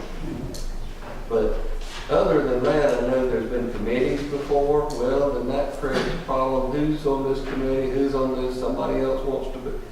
But if staff can get it down to that level, and we could sit there and have some dedicated days to come in here in the morning and go through them. And we will. Personally, I don't mind, if it took 2 days, if it took 3. Well, I think that when you look at this calendar, that's basically what this does, is it says, we'll meet first with them, try to get it down to where we think, then do preliminary meetings with y'all, and then, prepare the preliminary proposal. Like you may be able to do it something like 2 different days, and where one day you have the 45, the group of 45, that everybody's in agreement, and we're just kind of going through it, recognizing what's what. And then the next day, have the 10 or 15 or whatever it is that actually there's some controversy about what we're going to do there. And we could, at that point, you have. I figured we could do it in 2 days. I would think 2 days, if we can do the earlier discussions within individual departments and try to clear it down as much as possible. Because all of us are having conversations the whole process. I mean, I think. Well, We're all looking at things and having conversations, but to put it in front and to stop this at the end of the day, people say, well, I just don't like what staff says, I'm going to the board. Correct. And at that point, that's what you have. You have last year's budget, you have their numbers against it. You can see in one column the pluses and minuses. You would have meeting minutes that we keep from the previous meeting that says everything we discussed, why these things are what they are, and any justifications for any increases in budget would all be there so you can go through it. I think if you're continuing to ask, are we okay with you having that first meeting? The answer for me is yes. For you. And I think that's fine. So I think the real question now, as we're pushing up on 7, is do you want to do it as budget hearings amongst the whole board, or do you want to do it as a schedule and y'all come when you can? I want to do it both. I want you to present the schedule as to when it is, present that. On the initial meetings? On the initial meeting. Okay. And any of us that want to come, we Show come. up. Okay. And then we'll all show up at some, But then we what's the said- terms of hearing dates? We set 2 days aside. If we can get it done in 1, we get it done in 1. But that's advertised, when it's going to be, whoever comes. Yes, sir. Now, we would keep the same schedule. I think it can happen within the Same schedule, but that's what we would do within those blocks. But I think that's better, and I'm trying to think of a nice way to say this. Elected officials, which we all are, but we have elected officials and departments out there that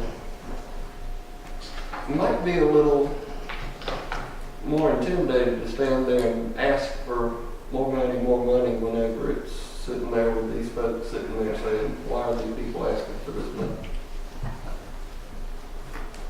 Well, so it's in my purview to comment on that either way. But I do think that budget hearings will be productive, and I think the staff will appreciate that as well. I think y'all will be But what I'm saying is, I think it puts everything to light, and I think that's what the people are entitled to.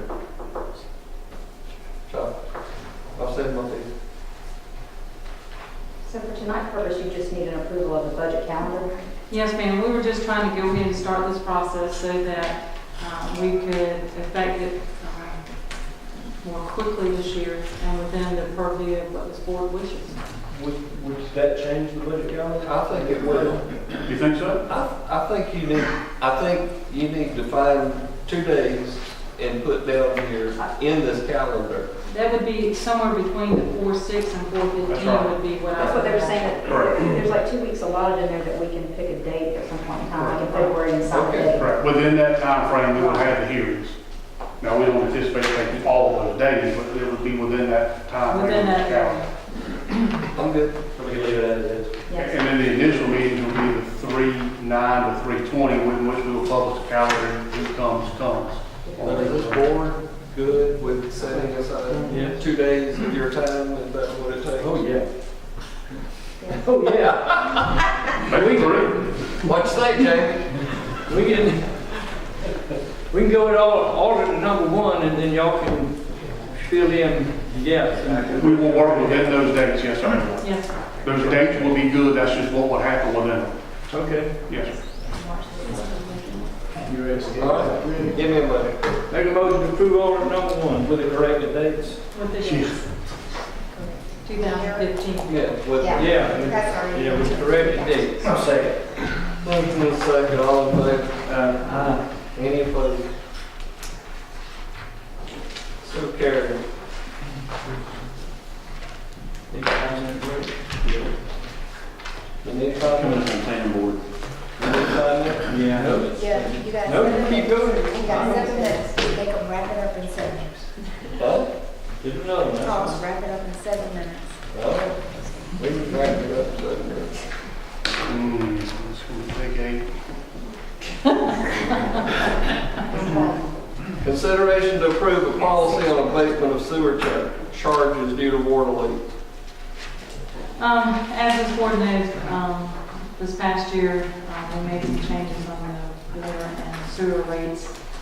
One of the things that we had discussed at that time was to discuss a policy on leak adjustments. What you have in front of you is a tentative draft of a leak adjustment policy. The current ordinance itself allows for policies to be provided within it. There simply is not one regarding this. And so staff is requesting a formulation of this policy itself. In it, quickly, it establishes minimum requirements under which an adjustment would be given. It establishes that it would be done so only one time within 12 months and with a 3-month rolling average to that. It establishes that it would only be done for the sewer portion of that. And it also depicts when it's within the house itself or when it's outside of the house. It also establishes policies for the fact that they must keep their payments of their water and sewer bills in check and up to date.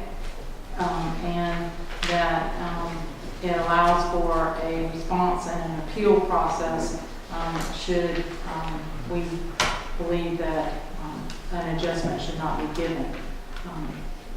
Down on the last section, it also shows policies and guidelines for filling the pools. We have those probably 3 or 4 times a year. And so we are just simply asking for the board to approve this policy so that we can affect these adjustments for individuals where there is a leak involved and it's increasing your bill. So there is a provision of how they have to prove that there is a. That's correct. And right now you're saying our policy has no provision in it when they prove a leak that lets you know what you can rebate. We have no policy whatsoever to abate any charges. Well, this is needed then. Yes. Yeah, section 75207 says the department director may waive the provisions of the previous sections in accordance with a separate policy approved by the board, which has never been approved. So that's this policy.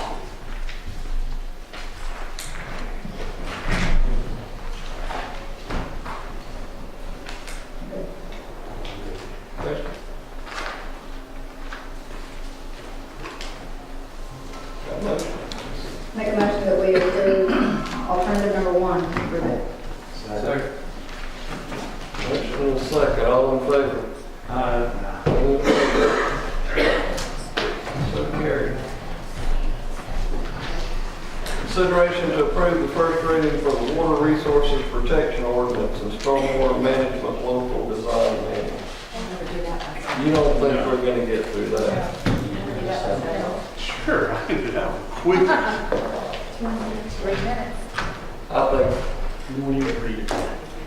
It's the same policy with the changes that y'all requested. We can go over it in more detail or not. You get a second reading, so if I'm lying to you, we catch me on the next one.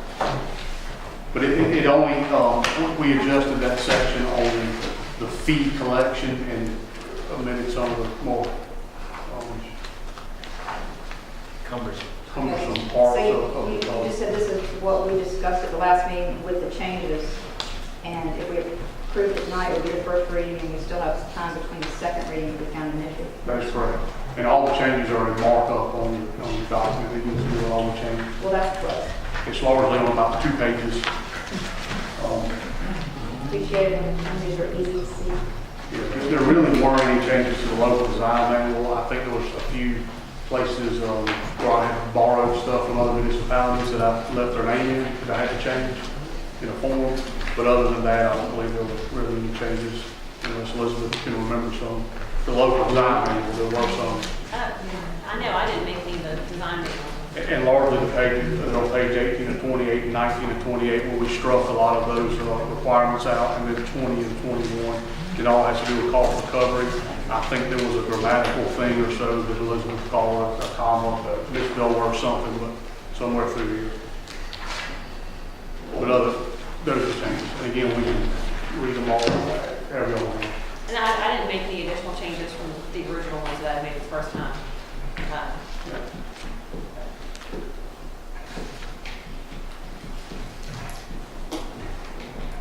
That's all I have. y'all good with that?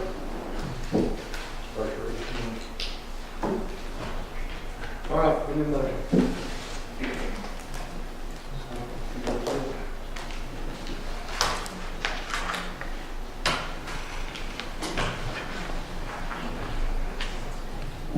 Make a motion that we approve the first reading of the Water Resource Protection Ordinance and Stormwater Management Local Design Manual alternative 1. Second. Motion and a second, all in favor? Any opposed? Okay.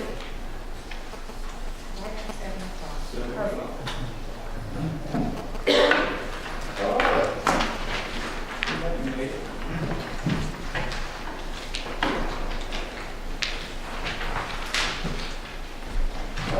Is 7 p.m.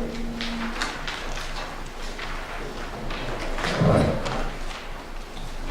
George, while you get your stuff set up, I'm going to announce again on the planning board presentments, items number 4 and item number 5 have been tabled.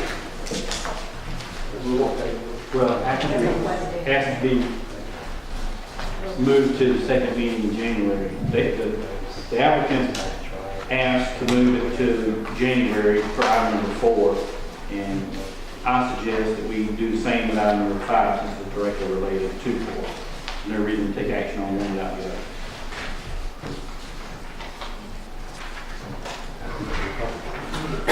So the bottom line is, if anybody's here for either of those items, we will not be hearing them. We will take those up on January 20th. Mr. Chairman, if I may speak on that matter. You may. Hey, my name is Steve Rushing. I'm an attorney representing one of the adjacent landowners. Mr. Grady Braun, who's here with all of his family tonight, and we are prepared to proceed tonight, but we did understand that it was likely to be tabled.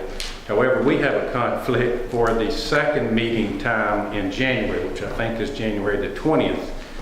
And so we would also ask for some concession, either that we could do it at maybe the first meeting in January, or if it has to be on the second meeting of the month, that we ask that it would be postponed until the second meeting of February. But we were prepared for tonight, but we do have a conflict for that second meeting in January. George, would our tabling policy allow for it to go to the second meeting in February? Is there, yes? Yes, the applicant is allowed to ask for the item to be tabled. They requested the January 20th date, but I don't think they Applicants longer here, would be a problem. could we verify with them that that meeting would work for them, the second meeting in February?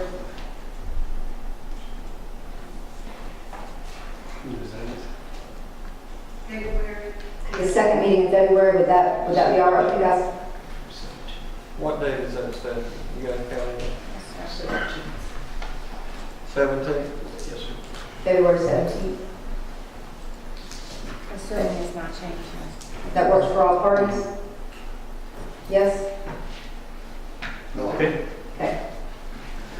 All right. Done. All right, thank you, sir. Will we take an official vote of table today? You can give me a motion to table those if you want, and we'll do them together. I'll make a Both motion. parties are here, so that's all right. Here. I'll make a motion that we table item number 4, number 5 on the planning board presentments to the February 17th meeting. Second. All in favor? None opposed, so carried. All right. First item. I took my Augusta for that. Jason, I drove from Augusta for that.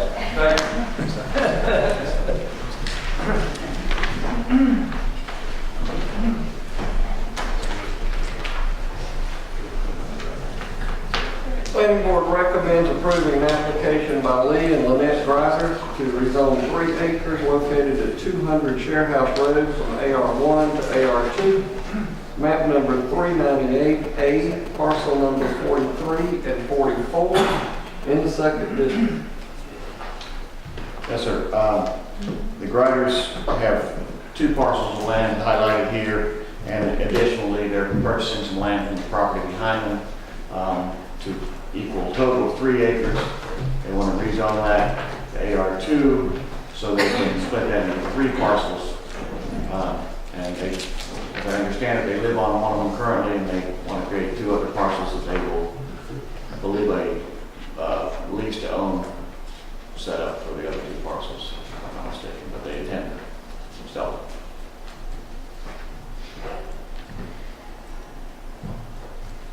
All right. It's a public hearing. Anyone here wish to speak for this rezoning?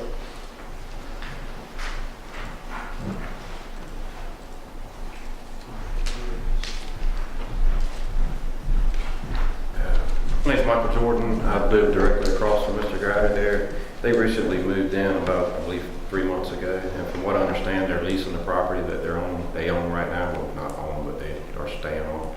And they're trying to lease more property, which it doesn't really show the neighborhood here. We have, it's a residential area, and there's a lot of, tree growth, wildlife, farming, stuff like that goes on. And we have a petition signed by just about everyone on Sherrouse and Briarwood Road. Excuse me, I'm sorry. He asked for people that are in favor of. Are you in favor of? No, I'm sorry, I misunderstood. You were confusing me, so I said, anyone wish to speak for this rezoning? Okay, I'm sorry, I misunderstood what you said. You get a turn, I'm sorry. Okay.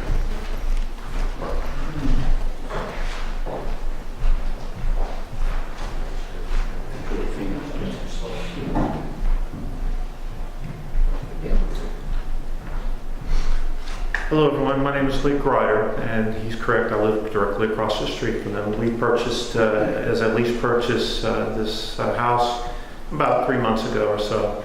And we did expand it to 3 acres. It actually is 2 parcels right now. as you can see. We bought some of the property behind it so that we would have 3 total acres. The center piece is about a 2,000 square foot ranch type house, which we plan to stay in.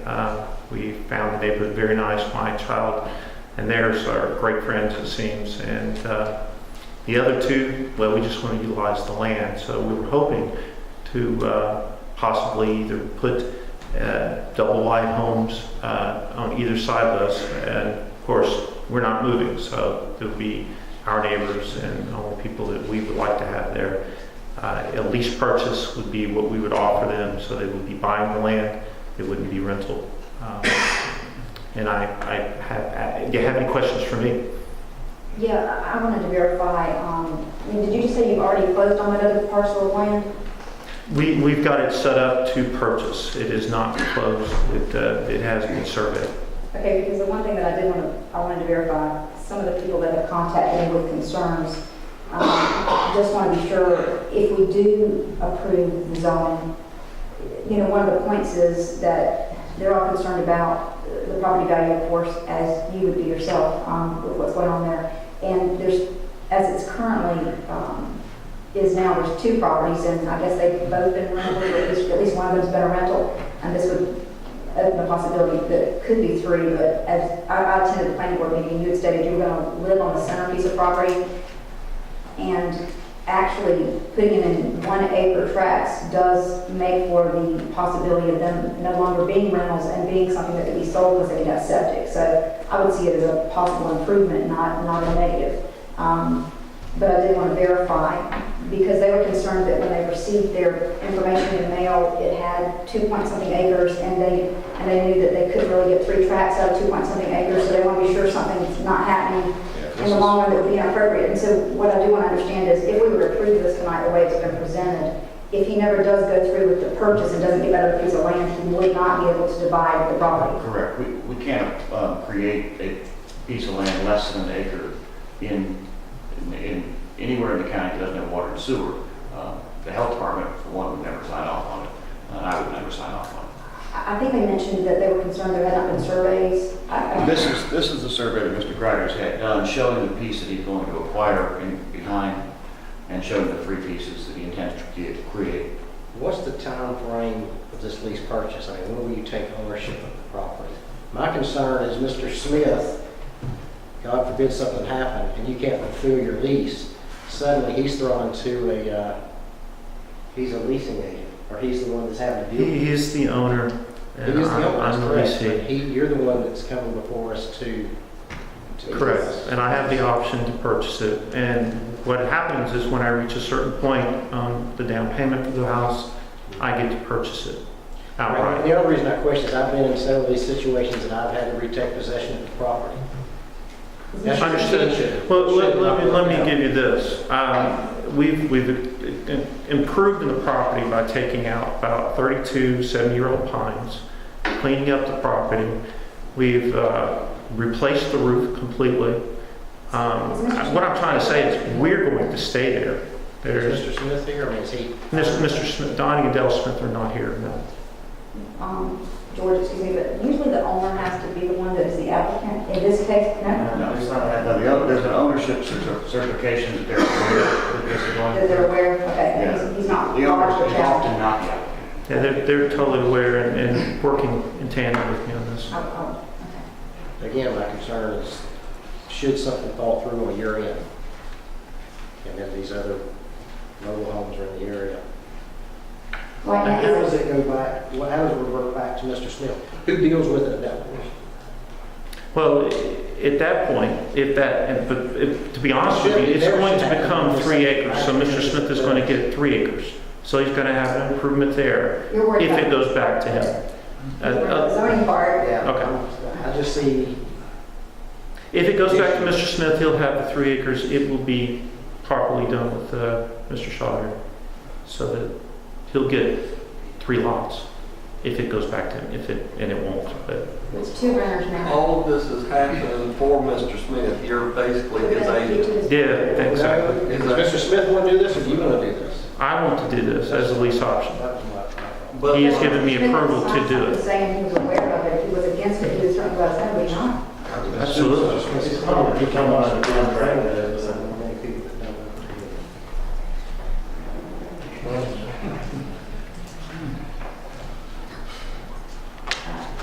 About that being for us to consider. Okay.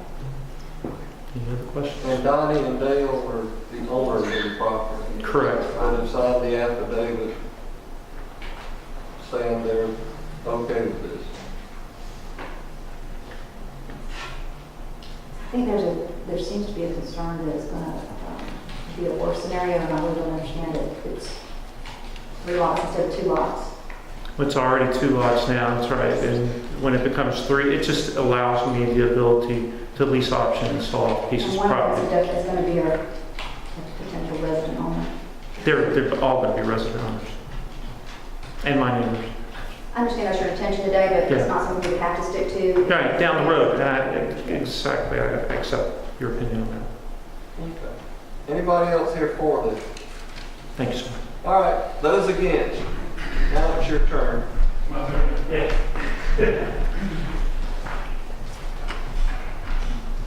Tell us why this is a bad thing. Well, as y'all brought up, if something was to happen and it went back to the actual owner, he then could possibly rent that stuff out, which would give us more rental property in that area, which we've already had issues with the rental property that's there now. As far as the people, the tenants, there's police in and out because it's just a low rental places that are up there now. I think they're like maybe $500 a month. I'm not sure if that's why it brings in the trouble that it brings in, but we've been there for 7 years and we're purchasing the property that we're living on now. And I just don't want in the future to have more rental issues, not only in the front of the neighborhood, but across the street from us as well. And Tell me where you live? well, directly across Shiraz from him. I'm at 191 Shiraz. Yes, sir, right there in that triangle. Have you got, this is one consideration, because none of us have a crystal ball to know if it stays just like it is, because I'm understanding, basically, there is a tenant in there now that has had the sheriff's office come out to it many times and been an issue. So you've got that now at one of the properties. Yeah, there's 2 rental properties right at the front of the neighborhood right here. Yes, ma'am. Okay. And so if he actually does what he's saying he's going to do, you could be attempting to block something that could be better than what you have, and that's something that I'm not sure everybody's understanding. I understand that. I'm all for him, doing what he wants to do with his property when it is his property, because like I said, now it's not even his property. So, it's just a big question of what's going to happen in the future, and that's what all the residents are concerned about right now.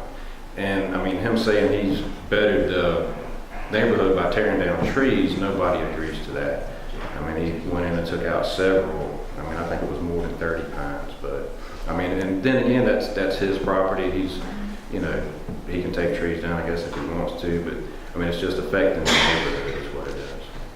Well, I just never looking at it. When an acre lot is a potential for a good positive, because you can have a septic tank, and it's making it in a way that something better can be there instead of not. Mm-hmm. But like you said, he's leasing to own, so it's not a for sure thing. It's just basically rent. If you ask me, it's just another form of rent. I will say this, lease to own is a contract, just as if you go get a mortgage with your mortgage lender. If you don't pay those payments, the bank takes it, you don't own it either. And it's the exact same thing. People lease to own every day that stay there forever. And that's another issue right there. There are so many empty houses around that area, just in the 313 area code. There's hundreds. Rental properties, foreclosures. Why would you want to bring more on top of what's already there? It's just, it really, it kind of defeats the purpose, I guess you would say. There's so many houses out there that's empty now. How does he feel as though he's going to have people that's going to be able to afford what he's putting out there? Which is going to eventually probably bring our property value down. If we have foreclosures in the neighborhood, like I said, we're just looking for the future, and that's it. I have nothing against the man. Like he said, our sons play, live right across the street and everything's a good neighborhood. We just want to keep it like that. So, like I said, everybody in the neighborhood is kind of against it. We have a signed petition. I believe y'all have a copy of it. I'm not sure. So, but that's really, I guess that's about all there is, to it. That's our concern. And like I said, I'm a businessman, I'm all for making money, but to mess up a good neighborhood to make money is just, You really believe taking it from 2 lots to 3 lots is going to harm your neighborhood? Seriously? if it comes to rental property, yes. I mean, that's our only concern. I mean, if he wants to split it up, sell it, I'm all for that. I mean, I have no problem with people. That's what he's saying he wants to do. Yeah, I understand that. And I have no problem with people, bettering themselves, doing what they have to do, make houses for people to live in. But there's, like I said, there's so many houses out here now that are just empty. I guess the question is, AR2 zoning allows for rental. And what, after he gets AR2, what's to say he can't get AR3 and put a full-blown mobile home park in there? So it really don't matter what the zoning is. No, he could rent his house tomorrow. Right. Anybody can rent. No. But it's just the neighborhood standing up, trying to keep it, keep a decent neighborhood. He understands. Well, he signed the ownership certificate. That's all we require. Now, I haven't heard him, but he's. Have any of you, has your group spoken with Mr. Smith? Group as in- Has your group of people spoken with Mr. Smith? No, I don't believe anybody is spoken. What's the ownership? He knows the purpose of the ownership certificate? Well, I certainly hope so, but I have not spoken to him. How was it signed? Who had it signed? Did you come here to sign The it? applicant brought it in with their application as part of the application. Yes, Mr. Crowder.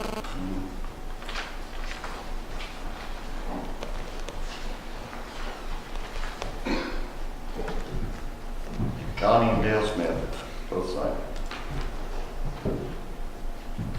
But if I might add that I believe Donnie and Dale Smith, they teach some kind of a class on how to do this, lease property and lease it out. I don't know. That's my knowledge as to what's been going on here, which another thing kind of, throws up a red flag. It just sounds kind of fishy to me. And I mean, that's just my opinion.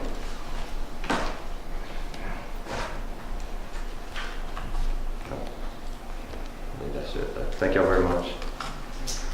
I personally think that putting property in a position where it can be owned instead of rental is an improvement. And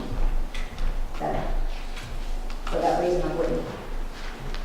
We can't assume that it's going to harm the property.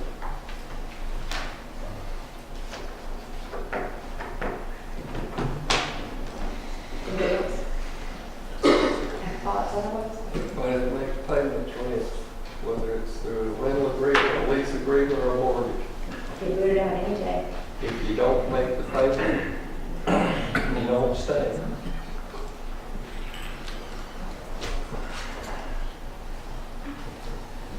As far as that, we right from the county when we take over, yeah. Yep. The same thing could happen with 2 parcels as they exist right now. As it exists. Without, it's just one additional thing. Except they want to. I guess this is more of a question That we own. to Mr. Grider. I noticed that they have put plumbing out on each side of his house now. They stubbed out plumbing. I don't know if that's for the mobile homes they want to put in there. And if it is, how are they going to run all of that off the same well and sell the property? Is that considered a community well? I thought you might have to have 4. It's not considered a community well by EPD standards. Folks can share wells up to a certain point. I believe. Now, how they work out the financial arrangements is between them. The lots have to be an acre, so if there is no arrangement to share a well, each lot can have its own well. Why he wants to have one well for all 3, that's his business. That's what I'm saying. It's kind of, I guess, a question toward Mr. Grider, because like It it's happens stubbed often. out for the water lines and everything. It happens often with family compounds where they'll. Yeah, family compounds, I understand, but if he's wanting to separate that property and actually sell it out, and it's all on one well, In the city of Lincoln, when they had water and sewer problems, I know that they put wells in subdivisions that would service approximately 9 houses apiece. One well would service 9, and one house would service 9, and it's in part of the contract. yeah, community well. And I was wondering if that can even be done, if that's code where he's at, only having 3 dwellings. I thought you may have to have 4 in order to have a community well. it's not a community well by EPD standards, it's just a shared well. It's just a We shared don't well. regulate those in this office, and neither does EPD, so. Well, that was just a So question. the private agreement. Yeah, whoever buys the property has the ability and the right to put in their own well, Yeah, or they can work out whatever they want to work out with their neighbor. okay. All right, well, it was just a question I answered because, thank you. Anybody else got anything to say for or against? Second district. Ask for a motion. I make a motion that we go with the planning board and staff recommendation and approve the zoning requested. Second. Motion and a second. All in favor? Any opposed? So carried.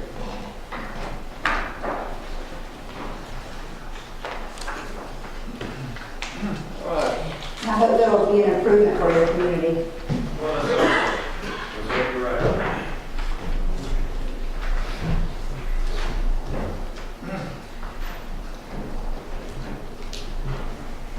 Next item, the planning board recommends approving the application by William Spike Jr. and Frida Lene to rezone 2.59 acres located at 569 Exley Loop from AR1 to AR1. AR2. Should be two. AR2, map number 451C, parcel number 51 in the second district. I don't think that's in the second district, is it? It is. Huh? It is. Is it in the second district? Mhm. Extra Loop is in the second district. According to GIS mapping, which I'm looking at right now, puts it in the second district. The second district don't run that far, I don't think. That's close to Savannah River. Possibly put your, CSX Railroad runs through Rankin. this is at McCall Road This or is- off of Goshen Road? This is off of Goshen and between Goshen and McCall. Okay. Yeah. It's off of Golden Drive. Okay. You're thinking it was just excellent. Yeah, there's one, there's another Up Bluff Road. Exley Road. That one's Exley Road. All right, second district. Okay, I'm sorry. I know we've Can you talked. talk to us, George? Yes, sir. The owner has a parcel that originally was 3 different parcels, or part of 3 different parcels, when this was originally platted. They currently have the 2.59 acres, and they wish to rezone to AR2, so they have the option of subdividing the property. And it is certainly large enough for 2 parcels. There's, as I understand, there's 1 dwelling there now. All right. Anyone here wish to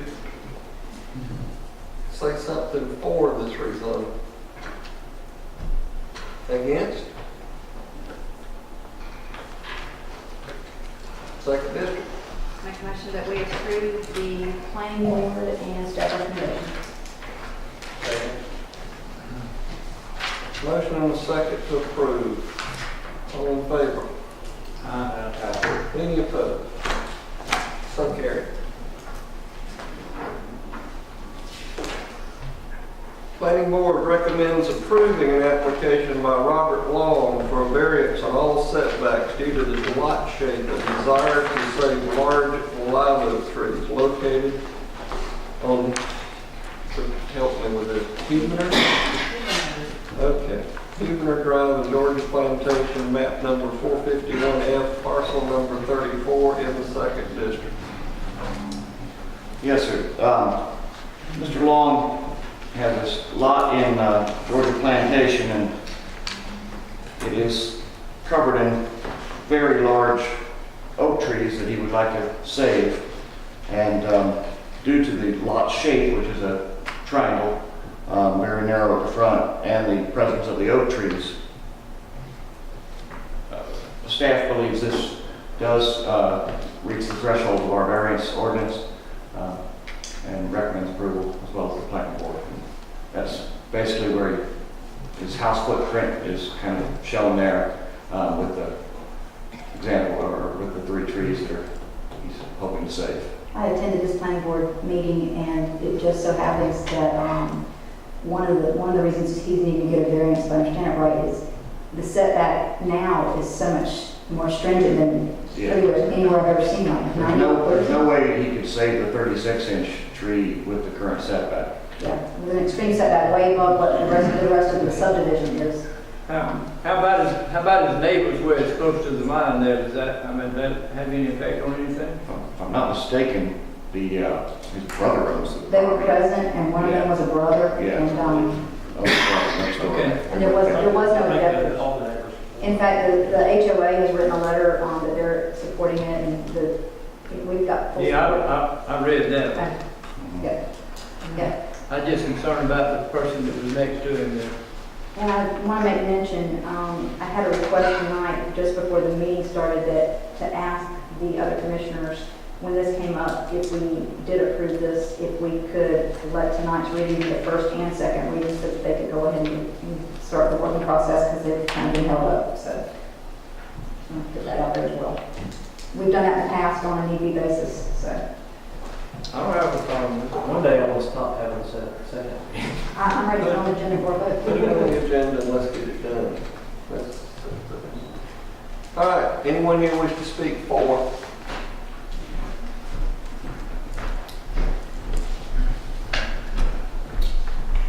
I'm the applicant, Robert Long, and with the concern of the neighbor to the left, which I guess that would be closer into him, that's actually my cousin, so it's all family-owned property right there. And the other side of me there, I think I'm only asking for a few feet of a variance. And that is the original developer, I believe, that owns that property, is that right?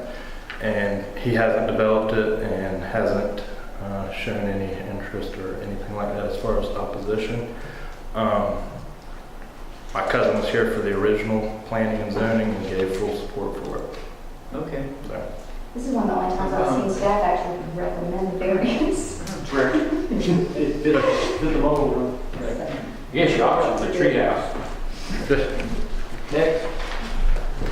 I'm Tim Matthews, and I'm president of the Georgia Plantation Homeowners Group. And I can answer a couple of your questions. One, lot 33 that is shown up there. Fox Squirrel was the original developer, and they have an easement back on lot 31 where the driveway goes in that's 15 feet on the side right along that boundary line. So he already has an access that runs out to Heatherland Lane that was put onto the sale and is recorded in the deed for the other property. And there's still sufficient room to put a driveway in should they ever want to build back there. But our recommendation to y'all, and I was the one that, I talked it over with the rest of the board and the officers of the association, and we took the time to talk to a lot of the people in the subdivision, and everyone's for saving the trees. A lot of effort went into building that whole subdivision, keeping the pecan orchards and as many of the trees in their place as they could.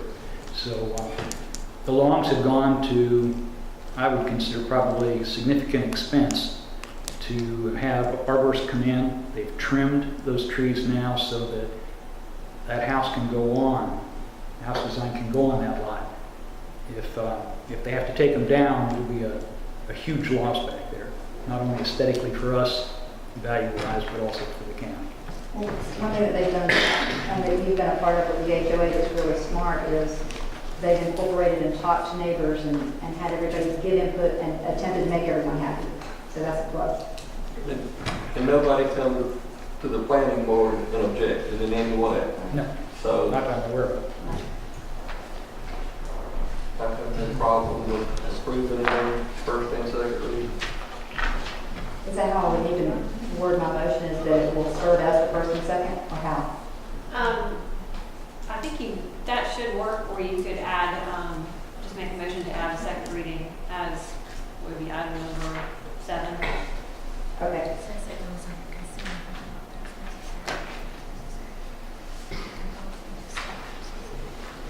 You could probably just say first and second, I think it'll be okay.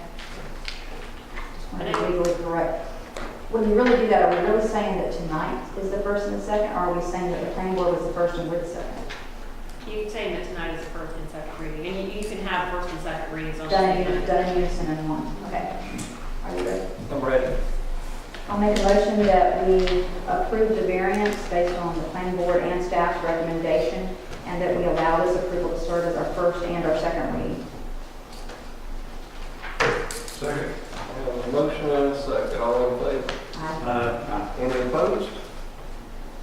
So carried. Go Bill.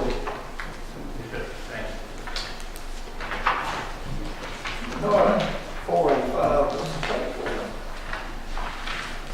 Item number 6, the planning board recommends approving an application by Two Yachts Incorporated to rezone 188.24 acres located on Ralph Rod Road between McCall and Little McCall Road from AR1 to AR2, map number 391, parcel number 2 in the 4th district. Yes, sir, this is a large piece of land, like I said, between McCall and McCall, Ralph Rod Road splitting it, and the applicant is requesting to rezone to AR2 with the intent of a subdivision in the future.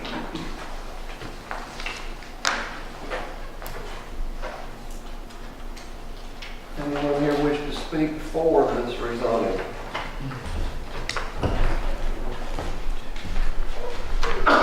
Yes, sir, I'm here with Mr. Darrell Morgan, and we... Just go ahead and state your name. Greg, we all know who you are. Yes, sir.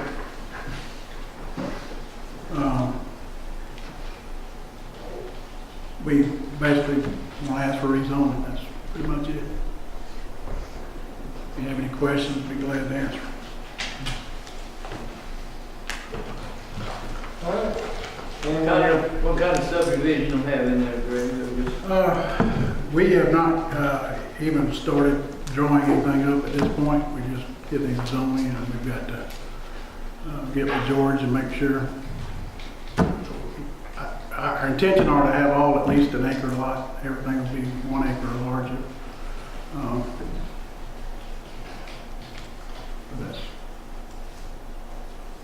Don't have a sketch plan at this time. All right. Anyone else here wish to speak for? Anyone against? Which one is it, that lot? 4th district. Make a motion to approve the staff recommendations. Second. Motion and a second to approve. All in favor? Aye. Any opposed? Bill, very good.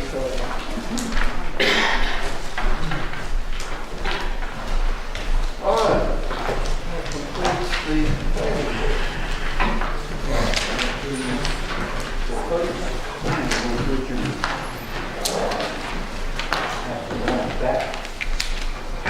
All right, what we got? Trip back. All right. Let the record show. Everything you need. Thank you, Steve.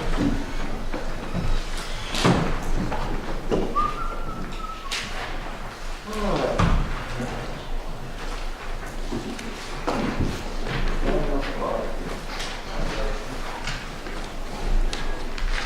Next item, consideration to approve a resolution to create and activate the Savannah Port Interstate 16 Corridor Joint Development Authority. I'm assuming one of these gentlemen out here want to take this.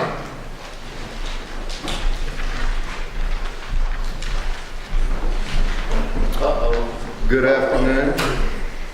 Good evening. I'm sitting back down.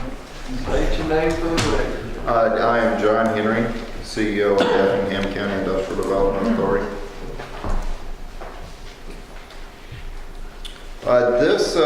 This item, Savannah Port Interstate 16 Corridor Joint Development Authority. A joint development authority is created for regional projects and really things of a regional nature. What we're asking tonight is I hope everybody's seen the resolution, to create a joint development authority with Chatham County, Bryan County, and Bullitt County. They're the contiguous counties here to our south. And it's along the I-16 corridor. We've seen a lot of growth due to the port. We anticipate a lot more growth due to the port. We think a lot of that will be centered right around that I-16 corridor. And this will give us a mechanism or give the county the mechanism to work with the other communities on a regional basis if and when the need arises. What you do tonight is, if you pass this resolution, you'd essentially create a shell that would determine who would sit on the board of that, and then they would have to meet and decide on their bylaws and everything. There's really no obligation, nothing to it at this time. It would essentially be a shell. We currently have a 13 county regional joint development authority. And it's a little cumbersome, it's a little too large, unwieldy, it's hard to get, even to get a quorum is very difficult. So if we're working a project, and there's not a lot of commonalities between some of the communities further west from here. It extends as far as Montgomery and Wheeler County. And right here, we just have a lot more in common with Bryan, Bullock, and Chatham right now, based around the ports and the I-16 corridor than we do with the others. We'll continue to maintain our membership in that organization and attend the meetings. It's really all there is to it. I'm happy to answer any questions if I can. For the 13 Regional Development Authority, did the commissioners have to vote? Yes. Okay. It's created the same way by resolution. This is not something you guys could do on your own. You need us to. That's right. And it's not an IDA thing. I mean, I won't have any say in what they do. I don't have any say in what they do, and the other one does. The county has appointees. I think I saw somewhere on the agenda where you're reappointing your 2 board members to the other development authority tonight. It'll be the same. With this one, we would ask that one of the appointees be an IDA board member, and that would be handled through an intergovernmental agreement with the IDA. Under funding, it says any routine funding will probably be paid by the Effingham County Industrial Development Authority. Taking out the word routine, I assume we can do that, and it would be any funding that's required. It can be paid by you guys. Yeah, I think so. I think that, of course, the IDA board will have to approve that. But what we've discussed is the IDA board will assume any financial responsibilities of that as long as an IDA board member is one of the 2 board members sitting from Effingham County. I just don't want us to assume any financial responsibility unless we're able to agree to it on an as-need basis. Understood.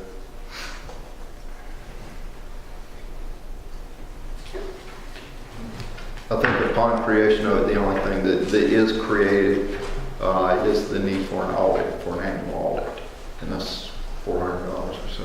And maybe some additional filing. Yeah, it depends on how active the organization is once it's established. Remind me, which of these are constitutional and which are statutory? I do know that I believe Savannah, Chatham County, CETA is constitutional, and we are constitutional.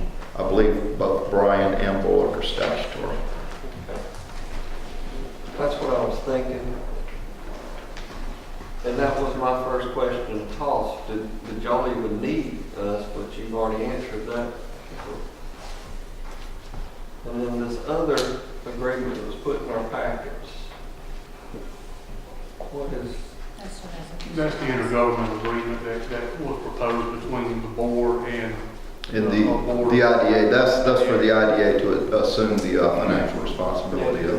That agreement states the IDA hereby agrees to accept all financial responsibilities for the creation. Correct. Yes, that would just be an intergovernmental agreement between the 2 entities that clarify that particular funding mechanism of it, whereas the resolution creates it and enables it to the joint development board.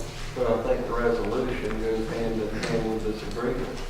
If the resolution is approved, that will be approved also, but and you didn't see the email from John, as you pointed out, their board has not yet approved that. I believe your executive committee board? The executive committee has helped in drafting that, that's correct. They're aware of it, they've not voted on it yet, so it would still need to be voted on by the IDA. But this board could approve this resolution subject to their board's approval of that intergovernmental agreement.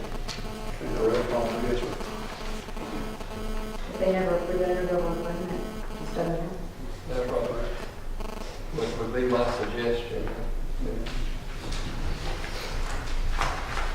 Any other questions? Entertain a motion.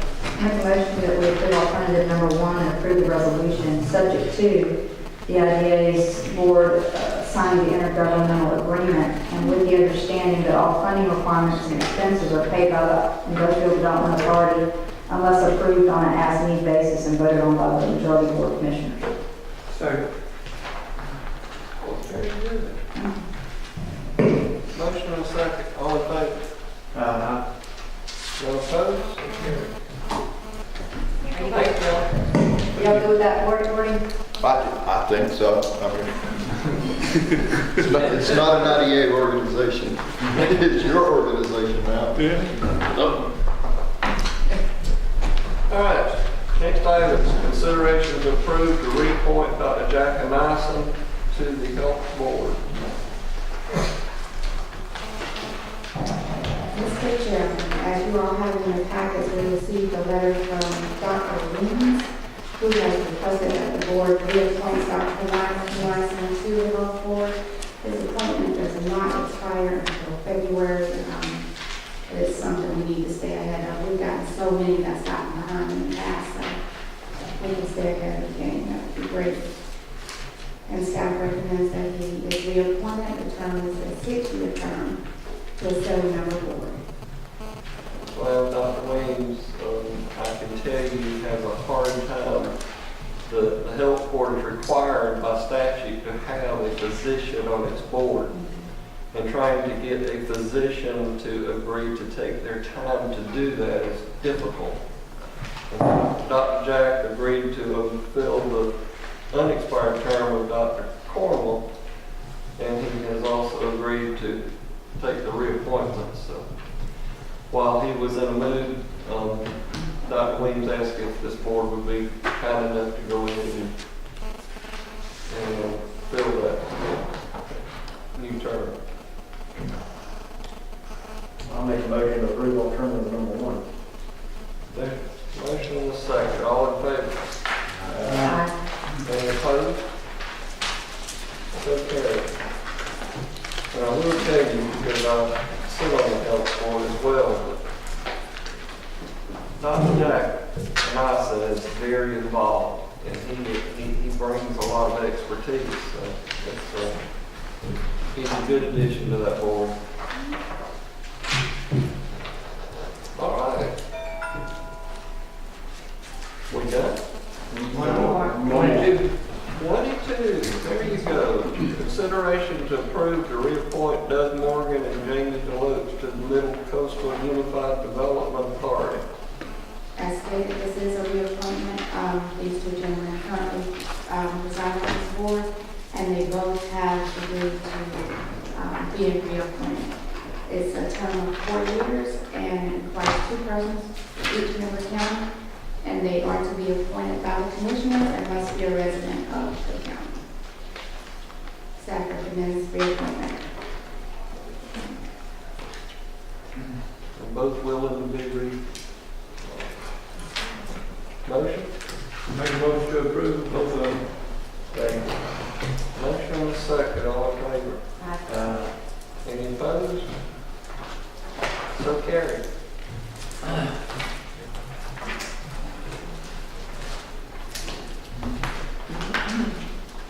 Now, that's the last item. Good. All right. Let's do staff report.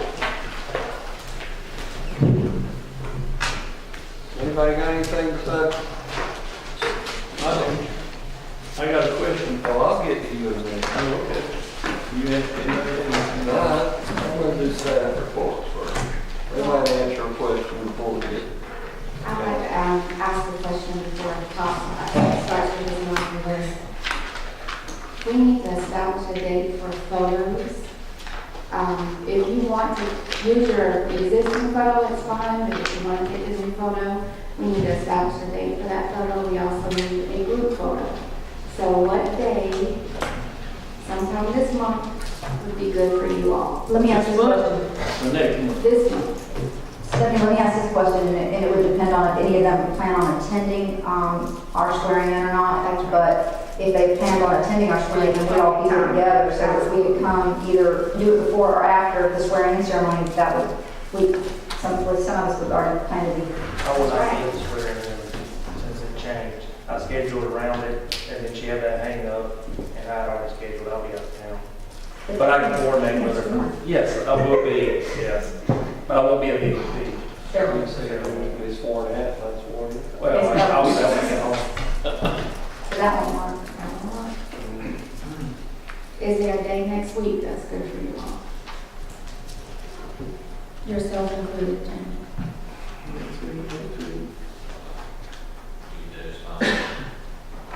Is there a problem in doing it, in coordination with the first meeting in January? Because we have done that in the past.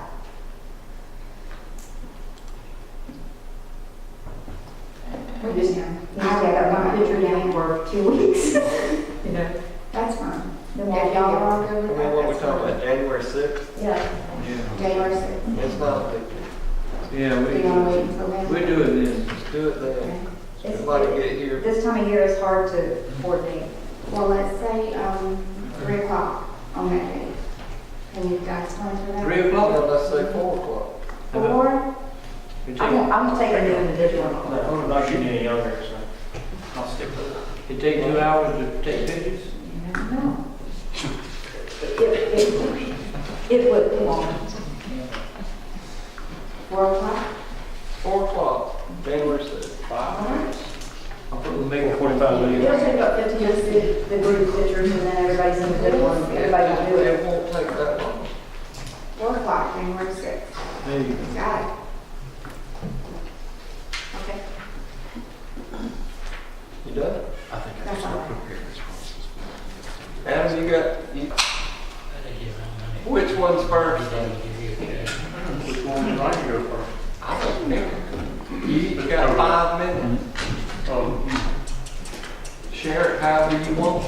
The board has in its package a letter from Jennifer Huntley. This letter I received today. I received it by staff, these comments by staff the day that the occurrence happened in which she visited the shelter. I then was alerted by the county administrator about a Facebook post regarding these same things. I've included a memorandum that was crafted prior to receiving this actual 4-page letter. The county did approve the SOPs in 2013. On page 6 and page 11, there's clearly no photography is allowed without the director's approval inside the kennel area. These provisions were added to the standard operating procedures for kennel security in an effort to portray the shelter and the animals in the best possible light. The kennel area is a wet environment. Inmates work there. It should be and typically is in a continual state of cleaning. We've had issues in the past where an animal comes in that has not been seen by a vet or has mange or something like that we just received. We have no control over what happens with these pictures once they're taken. So pictures are allowed. We encourage pictures. We share our pictures with several rescue groups to put them on our website. We encourage all photography to take place on a play patio, which was recently painted by rescue groups, or in the lobby. Was she told that? It was my understanding from staff, and Corey is out today, so before I got this, I had I think she stated that in her letter, that she was told that. Well, we haven't had time to read this. we haven't either. I mean, we got it at 3:30. Yeah. Okay. Well, Adam obviously did, but. I did. I'm pretty sure she said in there that she was told that she could do it on the patio. Because her Facebook post denied I it. understand. It appeared that we just wouldn't allow it whatsoever. No, that's correct. And again, I just saw it at 3:30. I may be incorrect. I thought I'd seen that one, I was talking about. In addition to the citizens' pictures, the animal shelter itself takes pictures of our animals. We have a dedicated folder for found animals. The sheriff posts, humane enforcement officers post to their Facebook page the found animals. And after 5 days, our found folder is updated and moved to the adoptable folder on our website as well. Excuse me, Adam. I said you're not, I guess you're just not gonna have an answer because you said the person's out. But what I'd be curious to know is if all of this, as you're sharing it with us tonight, and it sounds like you know, if she could have had a list of pictures given to her, put on her Facebook page, because we want to be proactive in helping get the dogs adopted. And of course, that's what her argument is. It appears we're blocking that.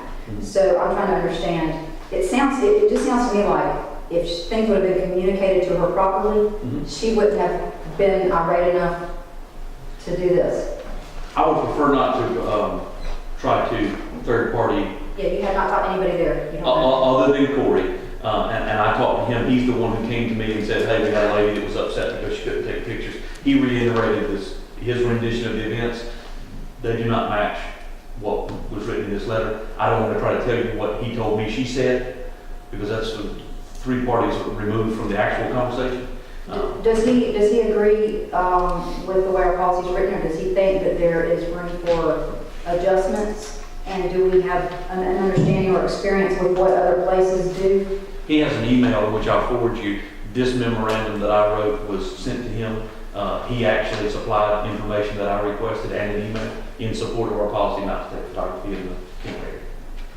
And I'll forward you that. That should have been attached to this. Okay. Well, there's some clarification, and maybe I already knew it and forgot it.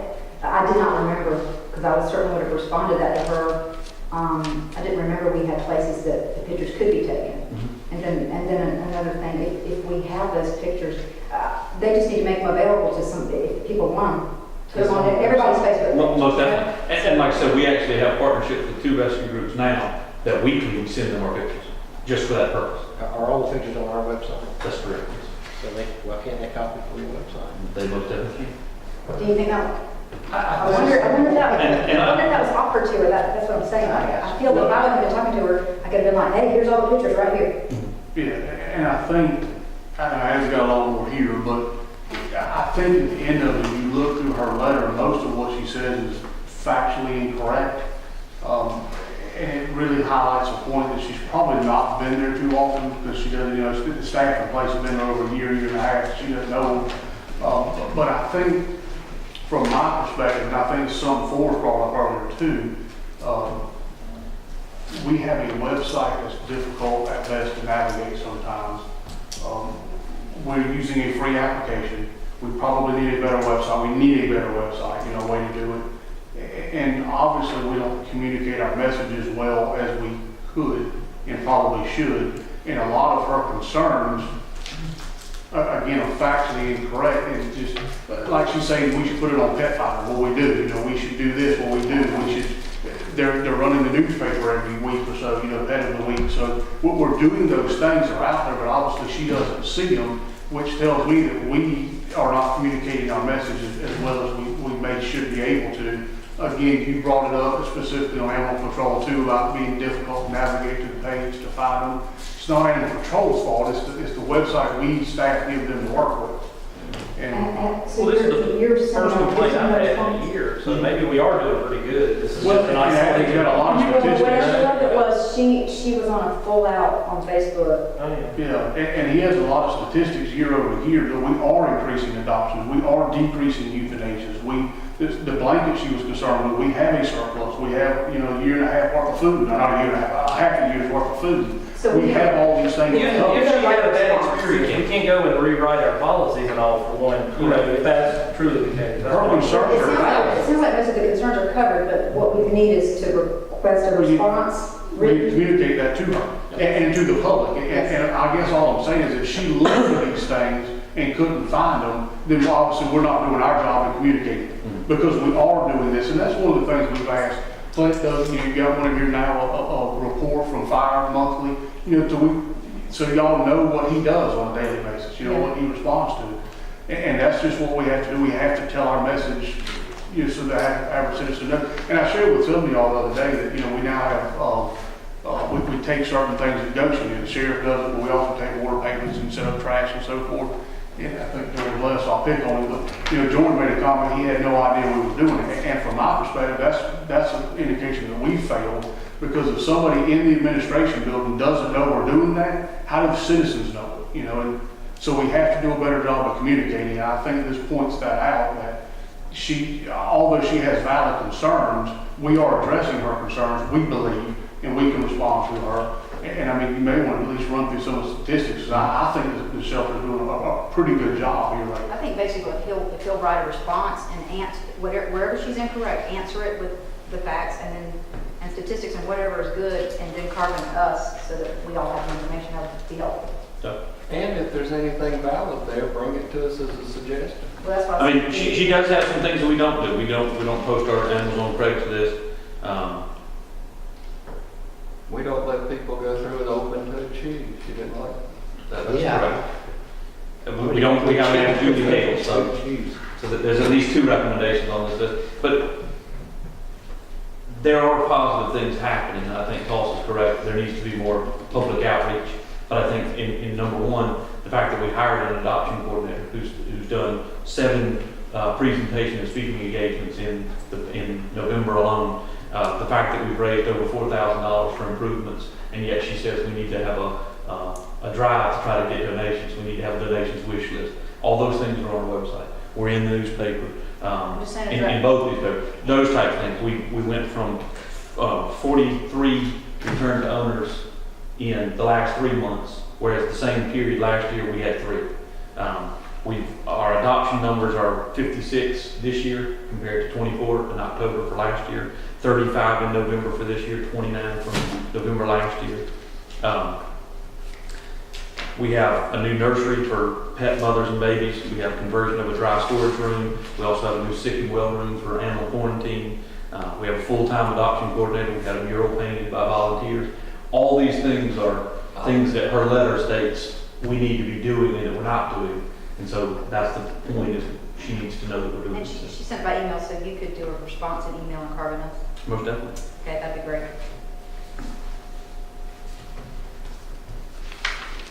Okay. Y'all don't fight over. You got 3 minutes? The other issue that was brought up over the weekend again was the septic system at Sand Hill.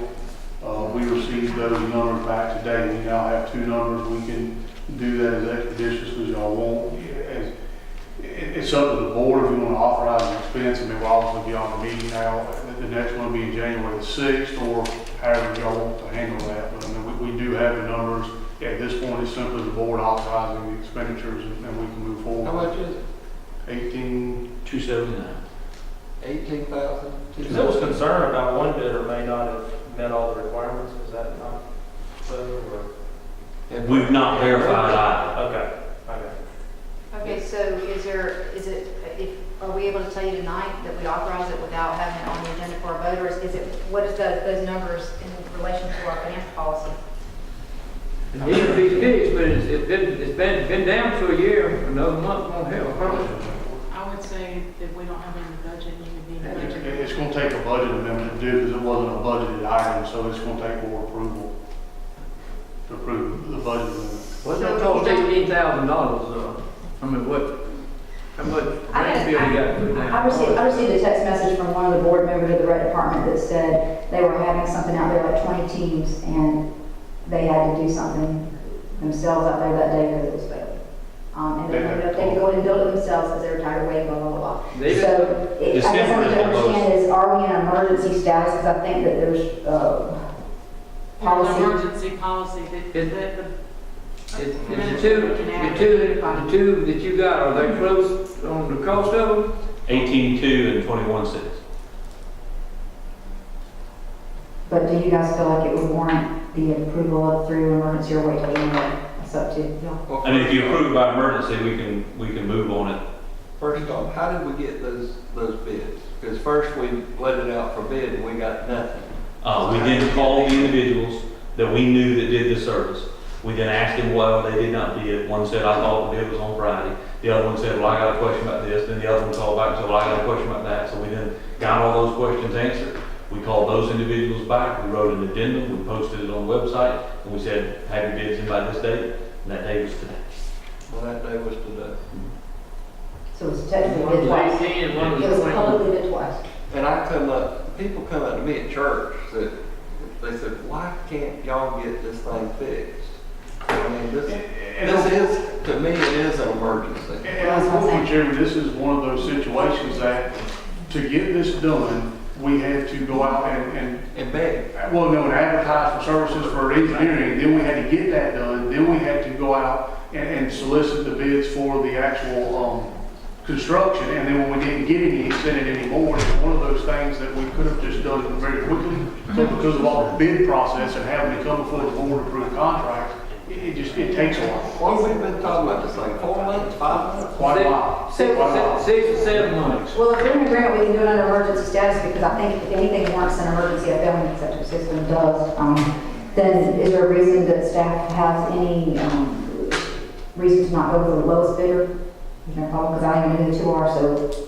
There was, I think what Commissioner Kiefer alluded to, one of the higher bidder had a concern that they may have left some parts out. Unfortunately, it's been lumped. I don't have a way to check that. I mean, he agreed to build the system in its totality the way that it is. I don't have a way to check that. But And I don't know, I just had one of the bidders call me before the meeting. That was the high bidder. The high bidder's worried you didn't get everything included? No, that the low bidder did. He's worried the low bidder did. And what he's thinking is it was some silt fence and stuff, some site type, nothing to do with the system, but the Which if you didn't, you would have to eat it. correct, because he bid it lump sum. And that's why I've been against going back and paying somebody extra when they said, oops, I missed something. Joanne, are That's you not- looking at the policy? Yes, sir. That's what. Well, I think it says it will jeopardize his life or If limb. we don't have an emergency policy in place, we better create one. We do, We do. but it's somewhat specific on what the emergency is. If you're out there and I think that would come. Especially- Jeopardizes county property, I think county. Some of that is in The operation there. The gist of the emergency policy is that we notify the board, and that authorizes the administrator to make the deal and make the repair. Well, how That about budget amendment come back in January. I would agree that I think that everybody's saying if we find that it meets our emergency policy, we'd be in favor of going ahead with the lowest bidder. I Is believe anybody it against? does, and I believe it does for this reason. It says an emergency purchase shall only apply to an unexpected or pressing situation which requires swift and immediate procurement action apart from irregular procurement procedures for public safety, health, welfare, or when county operations are seriously hampered. That's public health. Well, we've actually followed 90% of the procurement procedure by getting the bid, getting the design, getting the bid, getting the numbers. And you ultimately It's just will, pulling the you trigger. yeah, you just approving a budget amendment, which we are to do. So if you are okay with the emergency purchase, we'll just handle the costs and bring you the budget amendment in January. Get it done and bring it to We'll the start tomorrow. No, start on it Monday morning. That'll make a lot Soon as of. they- Monday? Why wait till Monday? Yeah, why Tell not? tomorrow. We got a light sign. It's a lit facility. How many times has it been pumped out in the last 6 months? At least 5, 10? but I'm not sure how many Well, times. that does away with the whole thing we heard earlier about just once every 10 years. Yeah, but you. Oh, the other thing is December is the quietest month at Sand Hill, so now is the time to get it done so that it's ready, and January really starts the first of the year with new stuff. Start on it tomorrow. Call us tonight when you get home. Time's up, where are you going? Time's up. Yes, 7 seconds. Y'all's 10 minutes is up. So that's all I have, I believe. Did he use my 10 He minutes? did. Yep, sorry. And you just be 5 and I've been taking speed reading classes. what you got? Sheriff's Office updates, monthly fire report is attached for the month of November from Mr. Clint. Remind y'all again, on December the 11th, this Thursday, we'll be holding a public information open house on Courthouse Road. This is right here in this one. This should be the last one. This is where we intend to tell the people what we did based on the last meeting and then move forward with plans. As you already know, swearing in ceremony, you've got a date on that, so I'll skip over it. Georgia Pacific does every year this thing they call a bucket brigade, and it's a grant that they give local fire departments for equipment that they need. And this particular year, Joanna and I were talking earlier, I hate to admit, I can't recall this came here or not, but we submitted for AEDs for the fire department to the $7,500. That grant was approved by Georgia Pacific, and they would like to do a presentation of the big check and also bring the little one that actually gets put in the bank with them this Thursday, December the 11th. Shortly after 8 a.m., they're going to leave Georgia Pacific at 8, and they're going to come to Clint's office on 21 here. Shawnee or Clyde? In Shawnee. Mr. Grass? In Shawnee? I said Clyde, I do that frequently. In Shawnee. At 8 o'clock? It's shortly after. They're gonna leave GP at 8, they'll be there probably 8:15, 8:20, whatever long it takes them to travel from Georgia Pacific to Shawnee. I got a YMCA meeting, but it's at 7:30 in the morning. I might be. So all of y'all are invited to attend that event if you would like. And rather than doing it here, what they said is they prefer to go to the fire department. That's just their preference of doing it. So they'll make that presentation at Flint on Thursday. On 21? Yes, sir. Anybody would like to come is certainly welcome to do so. I'll try to make it. I think I have something too, but I'll try. Might be late. The Historic Effingham Society has requested the use of this blue building down here at the end of the street. On December the 13th, they want to take pictures of, or have Santa Claus available for pictures, presumably with children. Would we handle that similarly to how we handle the movie? People. Well, and it's not real clear what they even want to use, whether it's the front porch or even inside the building, if they even want to go inside the building. You know what I'm saying now? If we're gonna let any group use our buildings, shouldn't we do it in the same manner? When we have some type of agreement? Yes, ma'am. Considering the timing of this, it's this weekend, Saturday. So. And I think the request was well after the time your books have been put together, so. Did we not have, we never did come up with like a standard that we were talking about? No, ma'am. I mean, we have a standard location agreement. Okay. We don't have a standard rate or anything charged. I'm not worried about a rate per se, but just that We do everybody, have a standard agreement, and if you're fine with that, we'll have them sign the location agreement. that way they're being treated like everybody else. And the next group that comes, so would they. So does the board need to add that to the agenda to approve that for Saturday? Does it have to have board approval or does it? I mean, it is an agreement. Yeah.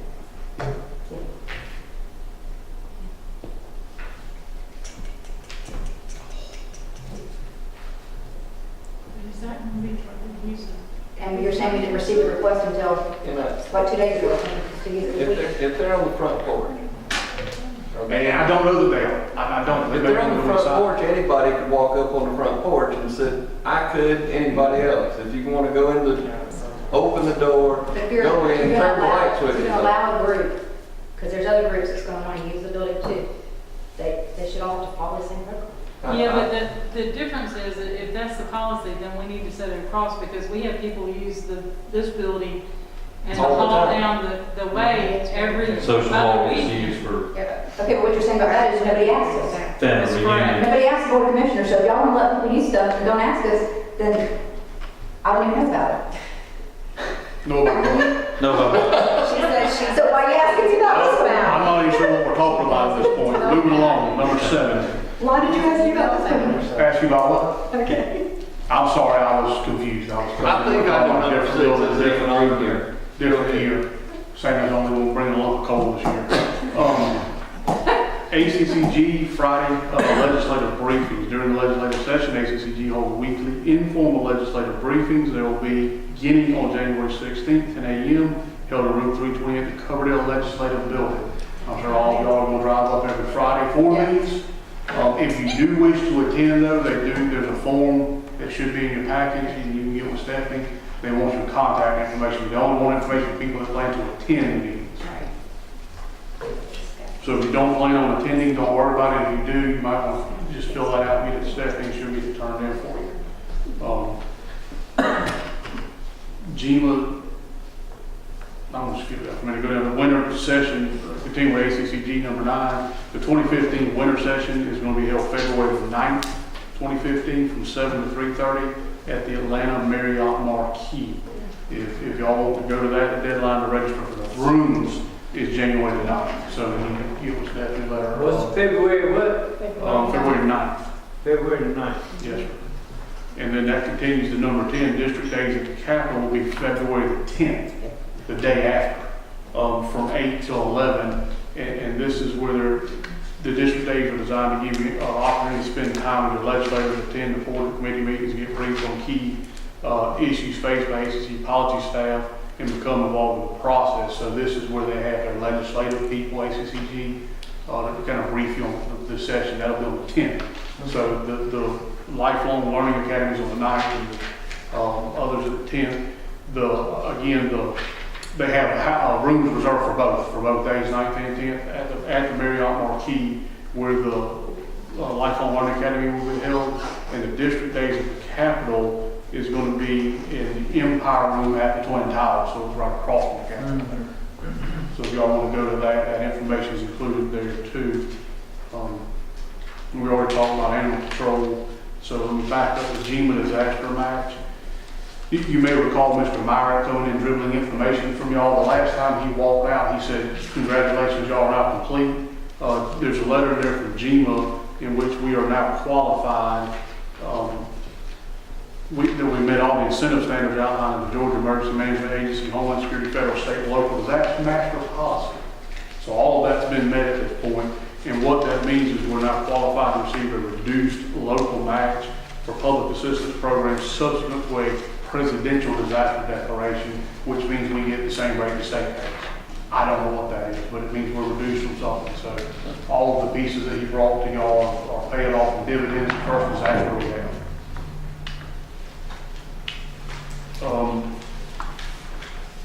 Park West Phase 2, this is hot off the presses. Since we discussed all this morning, I got an email while we were in this meeting that Mr. Ratchford has actually gotten in touch with the attorney that did the foreclosure for BB&T, and he has expressed a willingness to help us navigate that process. So all the contact information was sent over along with the title package. I'll get with Elizabeth and we'll get in touch with them and see what it takes. Hopefully we'll get to pass the lease resistance out of this foundation. So, the next thing I've got is an emergency purchase. I want to make you aware of. The policy says if we do one, you have to be notified at the next regular meeting. We had a situation that started last Wednesday, I believe, with a receiving or the wet well, the actual lift station on Hodgeville that's been under rehabilitation for a while. As the contractor got in and started not sandblasting, but pressure washing off the sides in preparation to line it, the duct iron piping that runs from the pump up through the wet well into the valve pit basically is falling apart. We've got chunks in here, you can see it's just coming apart. It wasn't coated just like the wet well. And long story short, the pumps went back in the hole. They went down Friday night, I think Saturday morning, 3:30 a.m. I think Aaron was out there from 1 a.m. on Friday up through our Sunday until Monday. On Monday, we had cranes, we had flight, we had several issues. Adam was able to procure a pump from Thompson Pump. So it is now got a 6 or 8 inch pump capable of bypass pumping and on the float system. Public Works is going by keeping the pump fueled up. We successfully got it bypassed. It was within about 4 feet of overflowing. It's a 32-foot deep wet well. So crisis averted at this point, but we asked the contractor for pricing. What he sent was, I didn't like it. We had a chat with him, he's revised it, I still don't like it. So we're probably gonna try to go out to bids on this thing or something, but we'll keep y'all updated as it transfers through. At this point, all I know is we got an inoperable pump station in the mix. There's 2 40-some-odd horsepower pumps that are nearly as tall as I am that they pulled out of the hole with a crane that are both inoperable at this point. Sucking up debris, various states of disrepair. They went off the flight. We'll let you know what that's going to cost. So, Plus the cost of at this point, we just got a big issue with a lift station. What happened to the duct? I thought that pipe was good to go, but what, it just deteriorated? The gases in the sewage, just like the on the manhole. You know, our system obviously isn't pumping at design capacity at this point, so it has longer detention times. Longer detention times, it becomes septic, that they have that corrosive sulfur gases, and it just starts eating everything up. The lining eventually wears off. It should have been replaced. We have other issues and things within the water sewer system that I'm learning about now that concern me too, that we'll bring on shortly. But this one just completely went down. In that case, PVC or should be better than the iron pipe. I think it's more water hammer and stuff because it's got so many 90s in it. It's got 1,300 gallons a minute coming up through these 90s. It really needs to be double for rigidity of it. But So we're working on getting a price. I have a price right now from the contract to replace it. I can't even tell you what it is. So we're gonna work on trying to get some additional ones. Oh, And that's better than the initial. That's nearly half of the initial. So anyhow, I just wanted, the policy says we make y'all aware of it. Right now, the only cost we've actually incurred is the pump rental. I believe it's in the neighborhood of $3,500 a month.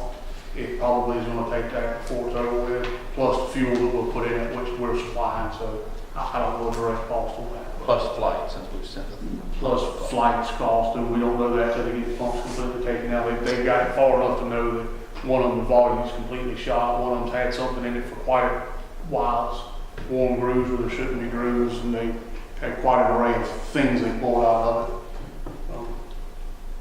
And then the only other one I got is gonna take just a minute, and add something from Paul.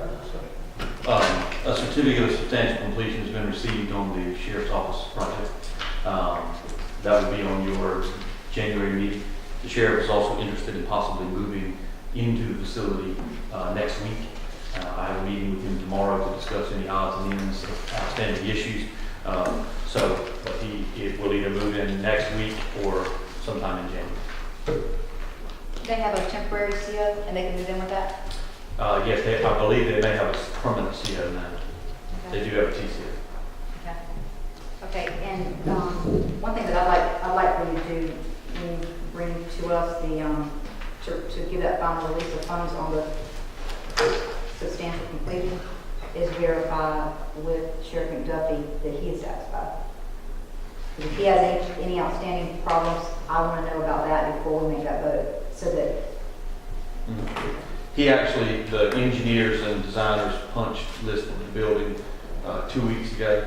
They tried to get as much of that list they could, and then they invited the sheriff and several of his staff members to walk through the building and punch it with just them, so they could point out everything they wanted to point out.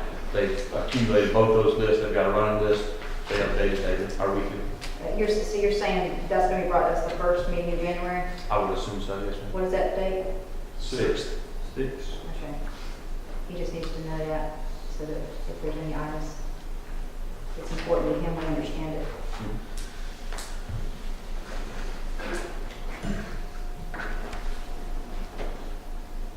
The last thing that I have, and I'll try to be brief, Stephanie's mentally choking me to death over here. It's being that this is the last meeting of the month, staff thought we wanted to put together a little synopsis of just what you all have done this year. And then we just basically went back through, I think the minutes of the agendas and so forth, and kind of pulled out a synopsis of the year in review. One thing is you have a list of, this list of subdivision roads is the actual list that went before y'all when you voted to approve these some year or so ago. The highlighted ones are the ones we successfully taken. There's still a few on there. Somewhere I had another list that I put there. There's the one we did in Caribbean Village, Baywood. There's several others, Dixie Drive, that weren't on this list. We've also went through and got Georgia Plantation on it, but so we're trying to go through and ultimately take all of them. And then there's a memo that's almost 3 pages long that I won't read, that explains what I'm. Where is that? Looks like this. 2014 year review. You won't read it. That basically goes over in a little more detail. Again, what all this board's been working on this past year. And I got a short bullet list. I'll go over some of it, but ISO consultant, Blue Jay Road Fire Station agreement with ranking. And again, this goes in and tells you the numbers of people served and some of the things that we actually did with that. The ISO consultant, what we aim to do, what it's going to help. Renewing the partnership with Newington, that we're using them on the north end. We've done 2 ambulance remounts. It's under public safety. Your memo's not broken out that way. Public awareness, education, preparedness with the EMA, emergency evacuation plans, disaster review, monitoring, removal, which all ultimately led to the reduction in the rates that I just told you all about. That's the stuff that Ed's been working on. And obviously radio system upgrade was a major overhaul of the system that is now complete and operational. Roads, Effingham Parkway revised concept report, which has been approved at this point. GDOT has approved that. And we've got we're starting to work on the environmental document. One of the earlier steps of that is a public open house that's a requirement of a NEPA document. That will be held in this facility later in January. And I don't know the exact date yet, but I'm coordinating with Moreland to get that done. They're getting the documentation represented there, and we'll keep y'all up to date as that progresses along. And as y'all all know, Benton is progressing. Chatham now supports it. You know, we actually have some of the things that weren't possible several years ago to allow this construction have now become possible through shifts in the stars, I guess, however that happened. So we're moving forward on that. Engineering progress on Courthouse Road, like I said, we're going to have that next public information open house, and after that, we're going to cut the engineers loose fully, start right-of-way acquisition. Rebuild, resurface, Bunyan, Kester, Zittrall, Blue Jay, and Paul. All of those are done. Restripe, Paul, Augusta, Hodgeville. We've had 30 ash roads over 46 miles that were resurfaced, reclaimed, and put back down. And I hope to get a few more on Conway this year. Board accepted road, drainage, water, and sewer infrastructure on 12 different subdivisions that have come before y'all. The new jail's open, or fixing, the new jail is open. We'll be moving to the sheriff's department, as we just discussed, the next week or two. Tuscaloosa Fire Station is now is it out of bid or? Not yet. Should be out. Should be by the end of this week. By the end of this week, we finally have all the plans, all the documents. It'll be out this week, so we'll finally get it under construction, which fills that gap on the ISO there. Public Works Fleet Maintenance the design is underway. We're working on those buildings. We should have that back soon, probably very close to the first of the year. We've moved Public Works staff out of that office. They're now here to make way for that. Very shortly, the last challenge that we have is that's a big spider web of fiber that comes up under that building. We have to get all that fiber moved back, so have the county doesn't shut down. We're going I know Adam's been talking with IT, and they're trying to figure out the best ways of doing it. We'll get that done, get the building torn down. Temporarily, the office that the foreman probably used the job trailer that was set up for the jail sheriff's office project that's still sitting there. Again, the office staff is now here. If y'all didn't know that, they moved in a month ago, to make way for that project. We actually had 2 audits completed this year. One was behind. We got the other one done and complete. Budget approved, as y'all do every year. With the millage, obviously stayed the same, and the budget stayed flat too, as it was last year. So we're actually able to put some back in fund balance for that, while holding fire and sanitation fees exactly where they were before. That's not all on our list, is it?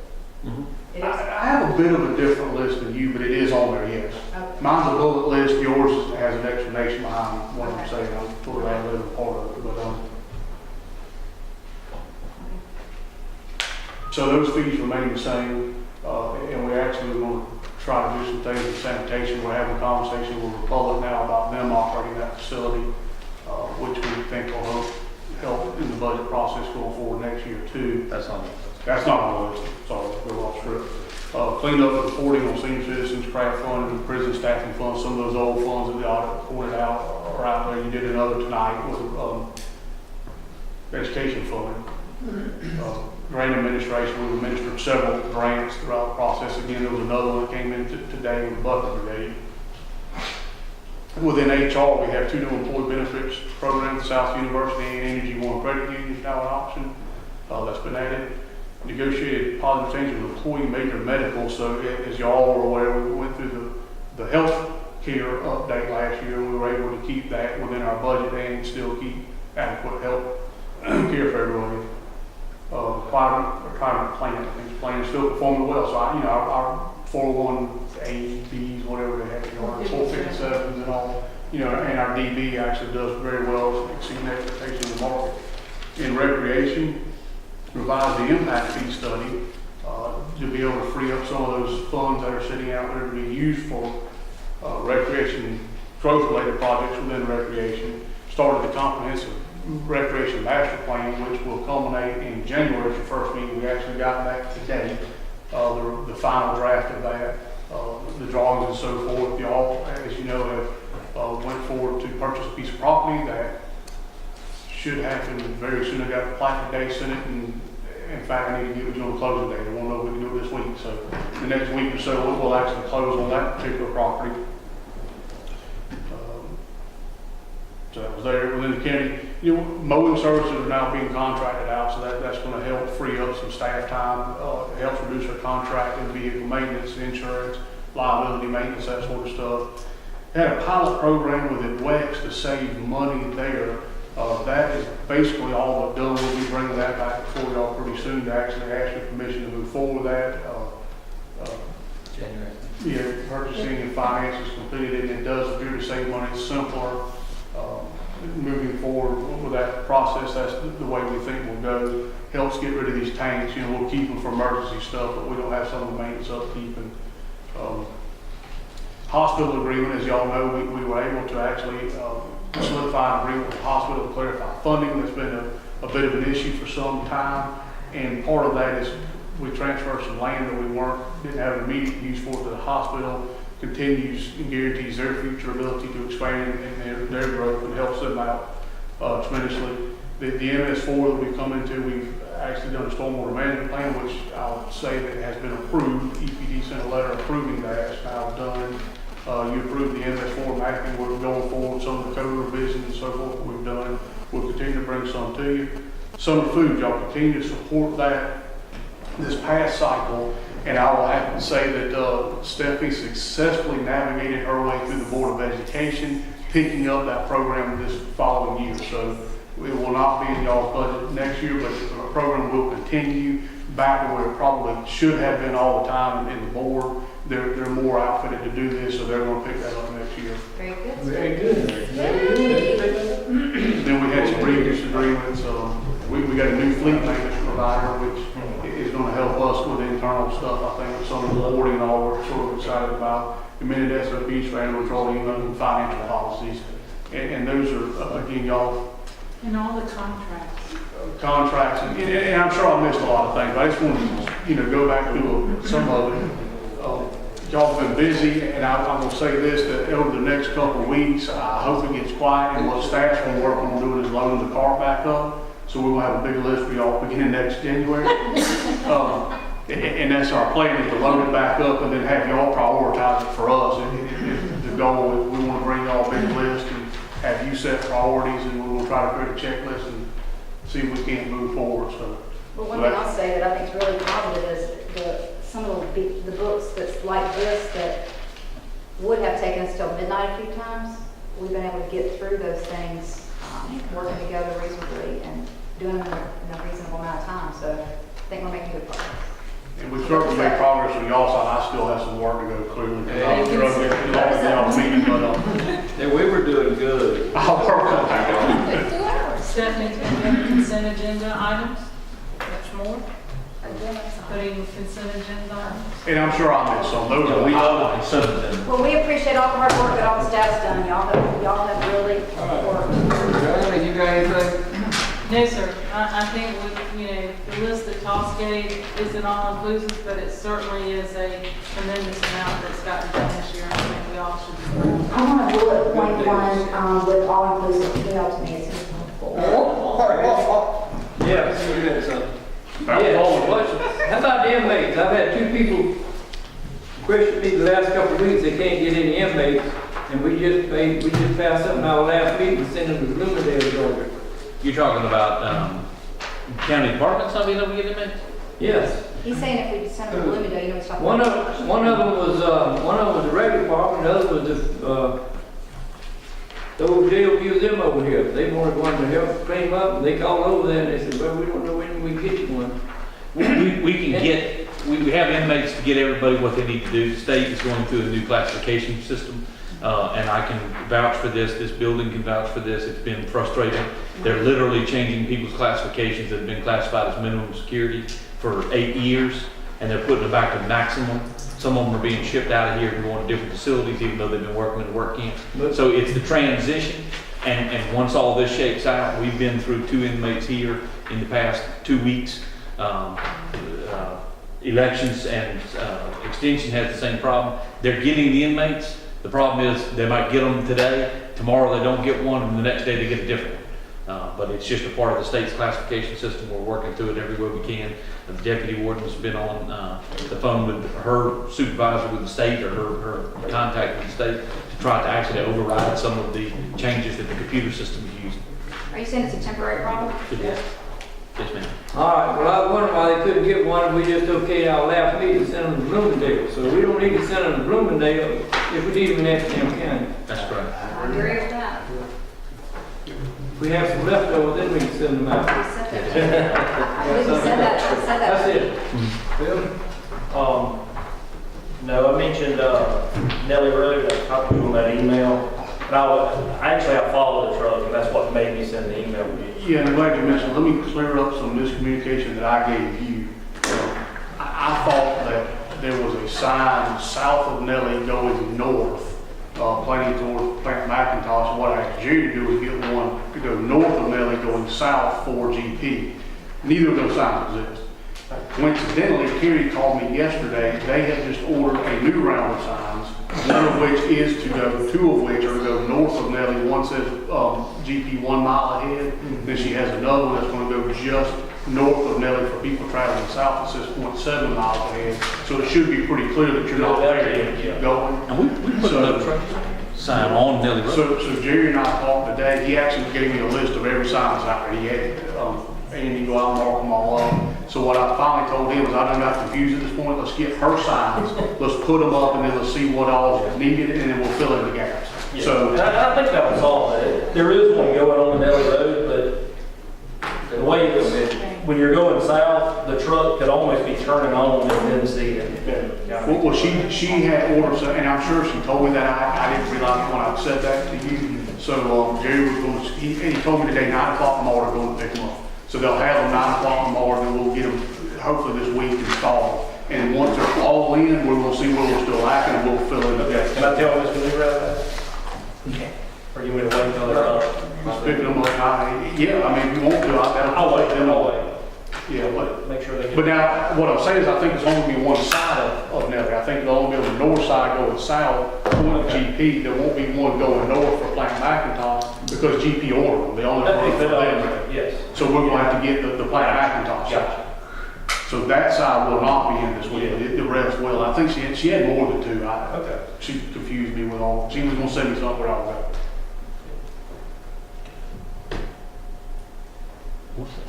I'm done. Mine was the Sand Hill and the animal. All right. Y'all done? I need that motion. Make a motion to go into executive session to discuss personnel, property, and pending litigation. Second.